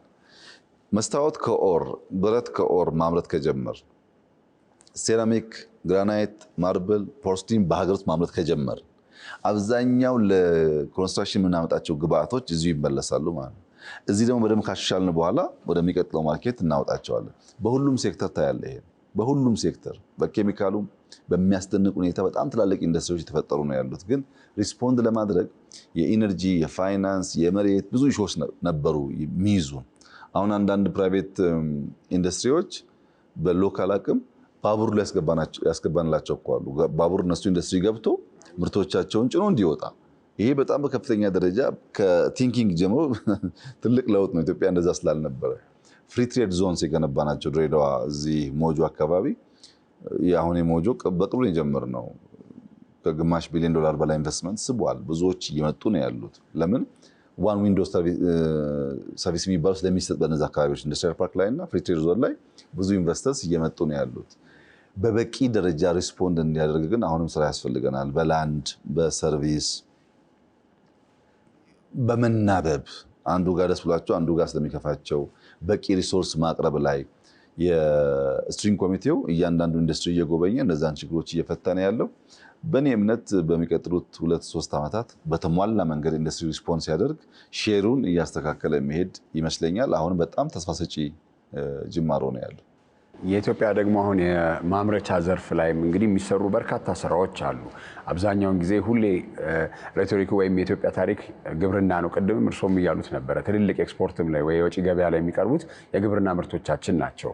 አሁን ደግሞ የማምረቻ ዘርፋችንን በደንብ ለማሳደግ እስቲ በፖሊሲ አንጻርም ኢንቨስተሮችንም ከማገዝ አንጻር ምን አይነት ስራዎች ይሰራሉ? ቅድም እንደገለጽኩት ማኑፋክቸሪንግ ሴክተር ከ5 ዋና ዋና የልማት ፒላርስ ካልናቸው ግብርና፣ ኢንዱስትሪ፣ ቱሪዝም፣ ማይኒንግ፣ ቴክኖሎጂ ካልናቸው አንዱ ነው። እሱ ብቻ ግን አይደለም። በፕራይም ሚኒስትር ኦፊስ ውስጥ ራሱ የቻለ ስትሪንግ ኮሚቴ አለው። ያ ስትሪንግ ኮሚቴ ባንኮችን ያካትታል፣ ኢነርጂን ያካትታል፣ ቴሌኮም ያካትታል፣ ለኢንዱስትሪ ግብዓት ተቋማትን በሙሉ ያካትታል እና በየኢንዱስትሪው እየሄዱ እዚህ ጋር መሬት ነው የቸገረኝ፣ እዚህ ጋር ውሃ ነው የቸገረኝ፣ እዚህ ጋር ፋይናንስ ነው የቸገረኝ ሲል ያንን ፕሮብለም እያዩ ትክክለኛ ችግር ከሆነ እየፈቱ ይሄዳሉ። በዚህ አኮ ኢትዮጵያ ታምርት 47-8% ነበር። አሁን 65% አልፏል። የነበሩ ፋክተሪዎች የሚያመርቱበት ሬት ራሱ አድጓል በ20% ገደማ። ያ በጣም ትልቅ እድገት ነው። ኢትዮጵያ ውስጥ ያሉ ፋክተሪዎች አዲስ ሳይጨምር 100% አመረቱ ማለት አሁን ያለው ፕሮዳክቲቪቲ እጥፍ ሆነ ማለት ነው። ከ50 በታች በሚሆንበት ሰዓት ያን ማሻሻል በራሱ ትልቅ ለውጥ ያመጣል። ይህንን ችግር የሚፈታ ኮሚቴ ስላለን በየቦታው እየሄዱ እየፈቱ ነው ያሉት። ግን ብዙ የሚቀረን ነገር ደግሞ አለ። ለምሳሌ ኤነርጂን በሚመለከት ይፈታንላቸው አለ፣ የሚቀር አለ። መሬት በሚመለከት ማስፋፋያ የሚፈልጉ አሉ፣ የተፈታላቸው የሚቀር አለ። ገንዘብ በሚመለከት ሁልጊዜም ዲማንድ ከሰፕላይ ስለሚበልጥ የገንዘብ ፍላጎት፣ የውጭ ምንዛሪ ፍላጎት ከፍተኛ ነው። በዛ ልክ አናቀርብም፣ ግን አሻሽለናል። ብድር ለዛ ሴክተር የሚሰጠው ተሻሽሏል እና በጥቃቅንና አነስተኛ ሌቭል ያሉ ምርቶች ለሎካል ማርኬት ብቻ ሳይሆን ለኤክስፖርት የሚውሉትም አድቫንስድ የሚባለውም ሃይቴክ የሚባለውም የማኒፋክቸሪንግ ስርዓት እየተለማመደን ስለሆነ በእያንዳንዱ ልምምድ ውስጥ ደግሞ ባሉ ችግሮች ከነሱ እየተማር እያሻሻልን ስንሄድ ብዙ ለውጥ የሚያመጣ ይመስለኛል። ግብርና ለብዙ ዓመታት የመሪነት ሚናውን ይዞ የሚቀጥል አይመስለኝም። ኢንዱስትሪ ሪፕሌስ ያደርገዋል በቅርቡ ብዬ ነው የማስበው። እሺ ወደ ኮሪደር ልማት ልመልሶት እና እንግዲህ ያው የስራ ፈጠራንም እያወራን ስለሆነ አብዛኛውን ጊዜ የኮሪደር ልማት ሲነሳ ሁለት ተቃራኒ ሀሳቦች አሉ። አንደኛ ያው እንደዚህ አይነት ውብ የሆነ ከተማ ከመስራትም አንጻር አለ፣ ስራ ፈጠራም ደግሞ አለ፣ ትልቅ ጆብ ክሪኤሽንም አለ። እነዚህ ስራ ላይ ቅድም ያሉት የኢንጂነር ቁጥሮችም የኮንስትራክሽን ላይ ያሉ ኮንትራክተሮችንም አብቅቷል። ከዚህ ግን ደግሞ በተቃራኒ መንገዱ ስንመለከተው ፒያሳ ማንሳት ይችላል። የድሮ ሰፈሮችን አንስተን ስናይ ከዛ የተነሱት ጥቃቅንና አነስተኛ ንግድ የሚሰሩ ሰዎች ነበሩ። እነሱ ተፈናቅለዋል፣ ስራ አጥ ሆነዋል የሚል ነገር አለ። እስቲ በእርሱ አስተያየት እነዚህን ሁለት ተቃራኒ አስተያየቶች በምን ያስታርቃሉ? በመጀመሪያ ማንኛውም ልማት፣ ማንኛውም ስራ፣ ማንኛውም እርምጃ ፕሮብለም ፍሪ አይደለም። ምንም አይነት ዳውን ሳይድ የሌለው የተስተካከለ የሚባል ነገር የለም። አንድ የምንፈልገውን ነገር ለማሳካት የምናጣው ነገር ሊኖር ይችላል። የምናጣው ነገር ላይ ሳንጨክን የምንፈልገውን ነገር ማሳካት አንችልም። ይሄ በሁሉም መስክ መታመን አለበት። የአዲስ አበባን ኮሪደር ልማት በሚመለከት ግን ሱቆች፣ ቢዝነስ አይዲያዎች እና ሴንተሮች አሁን ያለው የአዲስ አበባ ቢዝነስ ሱቆችና ሴንተሮች ቀድሞ ከነበረው ያንሳል የሚል አርጊመንት ያለው ሰው ካለ ለመቀበል ይቸገራል። በጣም በርካታ ሱቆች ተሰርተዋል። ለምሳሌ ከዚህ ሽሮ ሜዳ ስትሄድ ድሮ የምታውቀው ሱቅና አሁን የምታውቀው ሱቅ አንድ ነው። ሱቁ ግን ይለያያል። ሃይ ሌቭል የሚገነቡ ሞሎች አሉ። ሰዎችን ሰብሰብ አድርገን እንደ ሰንደይ ማርኬት በሰንደይ ማርኬት አፕሮችም በሰንደይ ማርኬት አፕሮች ውጭ ደግሞ ልክ እንደ ትልቅ ሾፕ ሃይፐር ሞል ነገር የሚመስሉ ሽንኩርት ዕቃ የሚሸጥባቸው ሰፈሮችም አሉ። ለምሳሌ የእንጦጦን ብቻ በወስድልህ ሱቅ የተሰራላቸው አሉ። በጋራ ደግሞ ሸማ የሚሸጡባቸው ቦታዎች አሉ። የሰሩትን ሸማዎች ቅዳሜና እሑድ እየመጡ ልክ እንደ ሰንደይ ማርኬት የተገነባ አዳራሽ ውስጥ የሚሸጡ ሰዎች አሉ። አልነበረም ይሄ ድሮ አምርተው በመሃል ደላላ ወስዶ ነው የሚሸጥላቸው። አሁን አምርተው ምርታቸውን ማርኬት ጋር መጥተው መሸጥ ይችላሉ። አርሶ አደሮች ልክ አቮካዶቻቸውን፣ ፓፓያዎቻቸውን ከተማ ሰንደይ ማርኬትና መሸጫዎች እንደሚያመጡት ማለት ነው። ይሄ በጣም ብዙ እድልና ስራ ፈጥሯል። አልፎ አልፎ ከቦታ መነሳት ሪፐርፐስ ለሚደረግ ለምሳሌ ይሄ ቦታ መኖሪያ ከነበረ ሱቅ ሲሆን ወይም ሱቅ ከነበረ ፓርክ ሲሆን ሪፐርፐስ ሲደረግ የሚጎሳቆሉ ሰዎች ይኖራሉ። ቦታ የሚቀዩ ሰዎች ይኖራሉ። ኮሪደር እኮ ኮንፈርት የለውም። አሁን ለኔ እኮ ኮንፈርት የለውም። ቅድምም እያሉ ነበር። አሁን ኮሪደር ለምሳሌ ማታ እኔ ደክሞኝ መተኛት ሲገባኝ የግድ ዞሬ ማየት ያስገድደኛል። ምንም አይመቸኝም እኮ የሚመች ስራ አይደለም፣ ግን መቀየር ስላለበት ነው። የሚቀየረውን ነገር ለማምጣት እኔም ልሁን ከንቲባዋም ትሁን በየደረጃ ያሉ አመራሮች፣ ኢንጂነሮች መከራቸውን በልቶ ነው የሚያሳኩት። መንግስት ብቻ እኮ አይደለም፣ ኮንትራክተሮች አዲስ አበባ ላይ የሚሰራውን ኮሪደር ልማት የሚሳተፉ ኮንትራክተሮች ከሞላ ጎደል ሁሉም በጊዜው ክፍያ ያገኙም። ግብአት የለም ግን አምጣ ነው ውለድ ነው የሚባሉት እና ቀንና ማታ ይሰራሉ እነሱ። ይሄ ሁሉ ድካም ለትውልድ የተመቸ ሀገር ለመስራት ስለሆነ ዋጋ ሳንከፍል እንዲሁ ዝም ብሎ ሁላችን ሳንነካካ የሚያምር ነገር ደግሞ አይታሰብም። በዚህ መሃል የተጎዱ ሰዎች ካሉ እያየን መፍታት ያስፈልጋል። እኔ እስከማውቀው ድረስ ግን ከቦታ ስናነሳ ቤት ህጋዊ ሰው ከሆነ ቤት ያልገነባንለት ሱቅ ያልሰጠ ነው። በጣም ደግሞ አቅመ ደካሞች ሲሆኑ በጋራ ቅድም እንዳልኩት አዳራሽ ሰርተን እንዲሰሩ ያደረግንበት በጣም ብዙ ምሳሌ ማንሳት ይችላሉ። አብዛኛው ነገር ይሄ ነው። አልፎ አልፎ ግን ሰዎች ነው የሚሰሩትና ሰዎች ሲሰሩ የሚያጠፉት፣ የሚበድሉት፣ የሚገፉት ደግሞ ካለ እያዩ የሚፈታ ጉዳይ ነው። ፐርፐዙ እሱ አይደለም። ፐርፐዙ ሰው ማፈናቀል መጉዳት አይደለም። ፐርፐዙ በፕላን ያማረ የሚሰራበት ሰስቴን ማድረግ የሚቻል ሲቲ መፍጠር ነው። ይሄ የሁላችን ሪስፖንሲቢሊቲ ነው። ለዚህ የሚደክም ይደክማል፣ ገንዘብ የሚያዋጣ ገንዘብ ያዋጣል፣ ከቦታው የሚነሳ ከቦታው ይነሳል። በድምር ደግሞ ሀገር ይሰራል ማለት ነው እና ፕሮብለም ፍሪ ነው ብዬ ባልመጻደቅም ሪፐርፐስ ከመደረጉ ውጭ ግን ዝም ብሎ ሰው እያነሱ የመጣል ነገር ብዙ ያለበት ስራ አይደለም። የሚከፈል ዋጋ ካለም ዝግጁ መሆን አለብን። አምሯል እያልክ ዋጋ ደግሞ አልከፍልም ማለት አይቻልም። ብዙዎች አቃቂር የሚያወጡ ሰዎች አዲስ አበባ ያልመጡ ናቸው። ባሉበት ቦታ ሆነው ስለኛ መፈናቀል፣ ስለኛ መቸገር፣ ስለኛ ሰላም ማጣት ይነግሩናል። ብዙዎቹ አልቋል፣ ጊዜው በቃ አብቅቷል ምናምን ይላሉ። እመነኝ እያንዳንዱ ይቅርታ ጠይቆ ይመጣል። ነገ 2 ዓመት 3 ዓመት ይመለሳል። ኢትዮጵያ መበልጸጓ ማደጓ መጽናቷ አይቀርም። በጀመርነው መንገድ ግልጽ የሆነ እሳቤ ነው ያለን። ብዙ ልምድ አግኝተናል፣ ብዙ ወዳጅ አግኝተናል፣ ብዙ ነገር ገብቶናል። ትናንት ከሰራነው በብዙ እጥፍ ነው የምንሰራው። በዚህ ምክንያት የውስጡም የውጩም እያመነ የውስጡም የውጩም እጅ እየሰጠ ለካ እንደዚህ ነው አልገባኝም እያለ ይሰለፋል። እኛ ለዛ ጊዜ የለንም፣ ለዛ ጆሮም የለንም። ዓላማችን ኢትዮጵያ ብልጽጋ ተቀይራ ማሳየት ብቻ ነው። ያ የመጀመሪያው እርካታ ለራሳችን ነው። ከኛ ሲያልፍ ነው ወደ አንተ ይመጣውና በእንደዚህ አይነት ኖይዝ እንደዚህ ያለውን ታላቅ ጅማሮ ማደናቀፍ የሚቻል አይመስለኝም። ነገር ግን ልማት ነውና ግድብ ስንገድብ ሰዎች እንደሚፈናቀሉት ሁሉ ከተማም ስንሰራ ሰዎች ከቦታ ቦታ ቢቀያየሩ፣ እርሻ ለምሳሌ የግለሰብ የነበረውን እርሻ በክላስተር በምናደርግበት ሰዓት አላግባብ የገቡ ቤቶች ካሉ መንደሮች፣ እነሱን አንስተን ወደ ዳር አውጥተን ሰፈሩን በሙሉ በዶዘር በትራክተር የምናርስ ከሆነ ቦታ ሊቀይሩ ይችላሉ። ድምር ውጤቱ ግን በሀገርም በቤተሰብም እድገት ነው የሚያመጣው እንጂ ውድቀት አያመጣም፣ በጊዜ ማለት ነው። ለዛ ዝግጁ መሆን ያስፈልጋል። አሜሪካ ያላችሁ አሜሪካኖች በገንዘብ በእውቀት ብቻ አይደለም፣ በደምና በአጥንት ነው ሀገራቸውን የገነቡት። በደምና በአጥንት ያውም በእኛ አያቶች። አውሮፓ ያላችሁ ነው የምታደንቁ ሰዎች፣ በደምና በአጥንት የተገነባው በዋዛ ፈዛዛ የሚገነባ ሀገር የለም። ኤዥያ ላይ የምናየው አሁን በብዙ ስቃይና ድካም ነው ሀገር የሚገነባው። እሱን ነው እኛ የምናደርገው። እሱን ስናሳካ የሚፈጠሩ ስህተቶች ካሉ ዋና ዓላማው ለሕዝብና ለሀገር ስለሆነ እናርቃለን፣ እናርማለን፣ እናሻሽላለን። ያው ተማሪዎች ስለሆን እናጠፋው ነገር ካለ ችግር የለውም፣ ክፍት ነው። ያን ለመማር ዝግጁ በሆነው ልክ ግን ካለምናት ስራ ካሰብናት ስራ ኢትዮጵያን ብልጽግና ከመውሰድ ለሰከንድ ደግሞ ይዘናጋል በሚያስብ ሰው ጊዜው ማባከን የለበትም። እኛ እያንዳንዷን ሰከንድና ደቂቃ የኢትዮጵያን ብልጽግና በሚያረጋግጡ ጉዳዮች ላይ ነው አተኩረን የምንሰራው። በዚህ ሂሳቤ ቢታይ ጥሩ ነው። ብዙዎች ተጠቅመዋል። የተጎዱ ጥቂቶች ደግሞ ካሉ እነሱም ይጠቀማሉ። ኢትዮጵያ ካደገች የማይጠቀም ሰው የለም። ለጊዜው ሊሆን ይችላል ችግሩ፣ በሎንግ ረን ሁላችን የሚጠቅመን ስለሆነ እሱን እያሰብን ብንሄድ መልካም ነው ብዬ ነው የማስበው።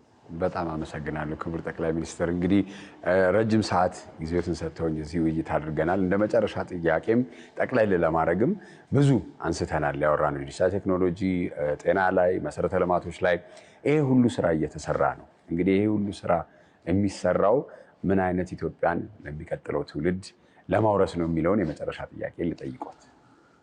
ኢትዮጵያ ውብ ሀገር ናት። ኢትዮጵያ ጥንታዊት ታላቅ ሀገር ናት። ሲቪሊቲ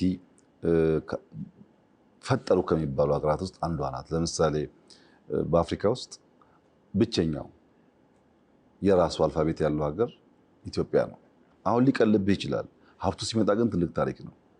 በአፍሪካ ውስጥ ብቸኛ ያልተገዛ ሀገር ነው። አሁን ሊቀልብህ ይችላል። ሀብቱ ሲመጣ ግን እንዴት ታላቅ ሀገር ነው የሚያስብል ነው። የሰው ልጅ መገኛ ቡናን ለዓለም የሰጠች ሀገር ናት።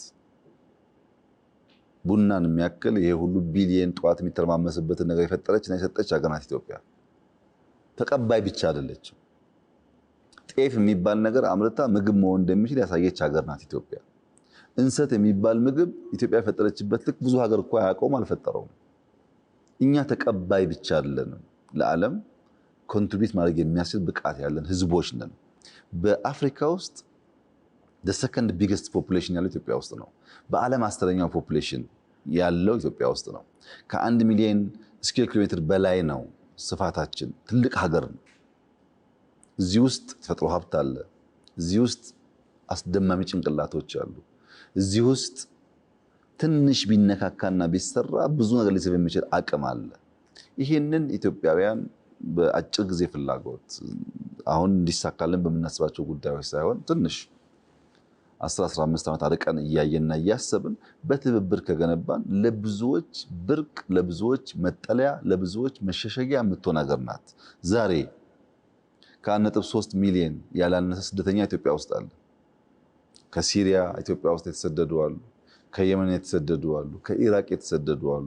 እዚህ ሰፈር ብቻ አይደለም ስደቱ ያለው። ከብሩንዲ የተሰደዱ አሉ። ከዲአርሲ የተሰደዱ ከብዙ ሀገር የመጡ አሉ። ኢትዮጵያ ውስጥ አሁን ከ400 ሺህ በላይ ኤርትራውያን አሉ። ከ400 ሺህ በላይ ለ400 ሺህ ኤርትራውያን ቤት የሆነች ሀገር ናት። ይህንን ሀገር በወግና በስርዓት መገንባት ከቻል ለኛ ብቻ ሳይሆን ለሌሎች አርያ መሆን የሚችል ለሌሎች የሚተርፍ አድርጎ መስራት ይቻላል። የሰው ልጅ የተሰጠው ሲዝን ውስን ነው፣ 70-80 ነው። ማናችንም ስልጣን ስላለን ገንዘብ ስላለን እውቀት ስላለን ያንን ልናሻግረው አንችልም። የተወሰነ ነው፣ ያልቃል። ያንን ሲዝን ግን ፕሮፐርሊ መስራትና ለልጆች የሚታወስ የሚጠቅም ነገር ማድረግ አለብን። ልጆቻችን እያሰብን ማንገነባት ሀገር፣ ልጆቻችን እያሰብን ማንገነባት ከተማ ለኔ ብቻ ስለሆነ ብዙ ርቀት አትጓዝምና እኔ ያለኝ ተስፋ በኢትዮጵያ በሁሉም መስክ አስተማማኝ ፋውንዴሽን ጥለን እናልፋለን። በፖለቲካውም፣ በኢኮኖሚውም፣ በዲፕሎማሲውም፣ በወታደራዊ አቅሙም ለትውልድ አስቻይ የሆነ ፋውንዴሽን ጥለን እናልፋለን። ይሄ ነገር እንዳይሳካ የሚፍጨረጨሩ ኃይሎች ኖሩ ይችላሉ። ሊያደናቅፉ የሚሞክሩ ኃይሎች ኖሩ ይችላሉ። ሁሉም ሀገር እንቅፋት ነበረበት። እኛ እንቅፋቶቻችን እያነሳን እንቅፋቶቻችን ከመንገዳችን እያስወገድን ያሰብነውን ነገር ለማሳካት በተሰጠን ሲዝን ያቀድነውን ነገር ለማሳካት ቀን ከሌት እንተጋለን። ልጆቻችን ደግሞ ይቀጥላሉ። ኢትዮጵያ በ10 በ20 ዓመት ጊዜ ውስጥ አፍሪካ ውስጥ ስመጥር ሀገር እንድትሆን አስቻይ መሰረት ከጣልን በኋላ ለ100 ዓመታት የሚዘልቅ ብልጽግናን ሊያረጋግጥ የሚችል ስራ ከዚች ሀገር ወጥቶ ድፍን አፍሪካን ሊያዳርስ እንደሚችል ተስፋ አደርጋለሁ። ኢትዮጵያ ድንቅ መሆኗን፣ ታሪክ ጠገም መሆኗን፣ ሀብታም መሆኗን በንግግር ሳይሆን በተግባር ገልጠን የምናሳይበት ሲዝን ደግሞ አሁን ነው። ትላልቅ ግድቦች እየገነባን እየተሳካልን፣ መዳበሪያ ፕላንት እየሰራን፣ ነዳጅና ጋዝ ላይ በጣም አስደማሚ ስራ እየሰራን፣ በግብርናው ኢምፕሬሲቭ ስራ እየሰራን፣ ኢንዱስትሪ የተነቃቃ ከተሞች የተነቃቁ ያሉበት አስደማሚ ሲዝን ነው። ኢኮኖሚያችን በሁሉም መስክ በዓለም ላይ እንደዚህ ብለህ በጣት ቁጥር ፈጣን እድገት ካላቸው ጥቂት ሀገራት አንዷ ኢትዮጵያ ናት። ይሄ ይቀጥላል። ብዙ ፈተና አለ፣ ይቀጥላል እና ያንተና የልጆች ኢትዮጵያ ያማረች የሰመረች እኔና አባቴ ከነበረን ኢትዮጵያ የተሻለች እንደምትሆን ምንም ጥርጥር የለውም። እየሳክ በተስፈኝነትና በእምነት ተሰማራ፣ የበለጸገች ኢትዮጵያን ትረከባላችሁ ነው ያለኝ መልእክት። እንግዲህ በጣም እናመሰግናለን። ይህም እንደሚሆን እኔም ሙሉ እምነት አለኝ።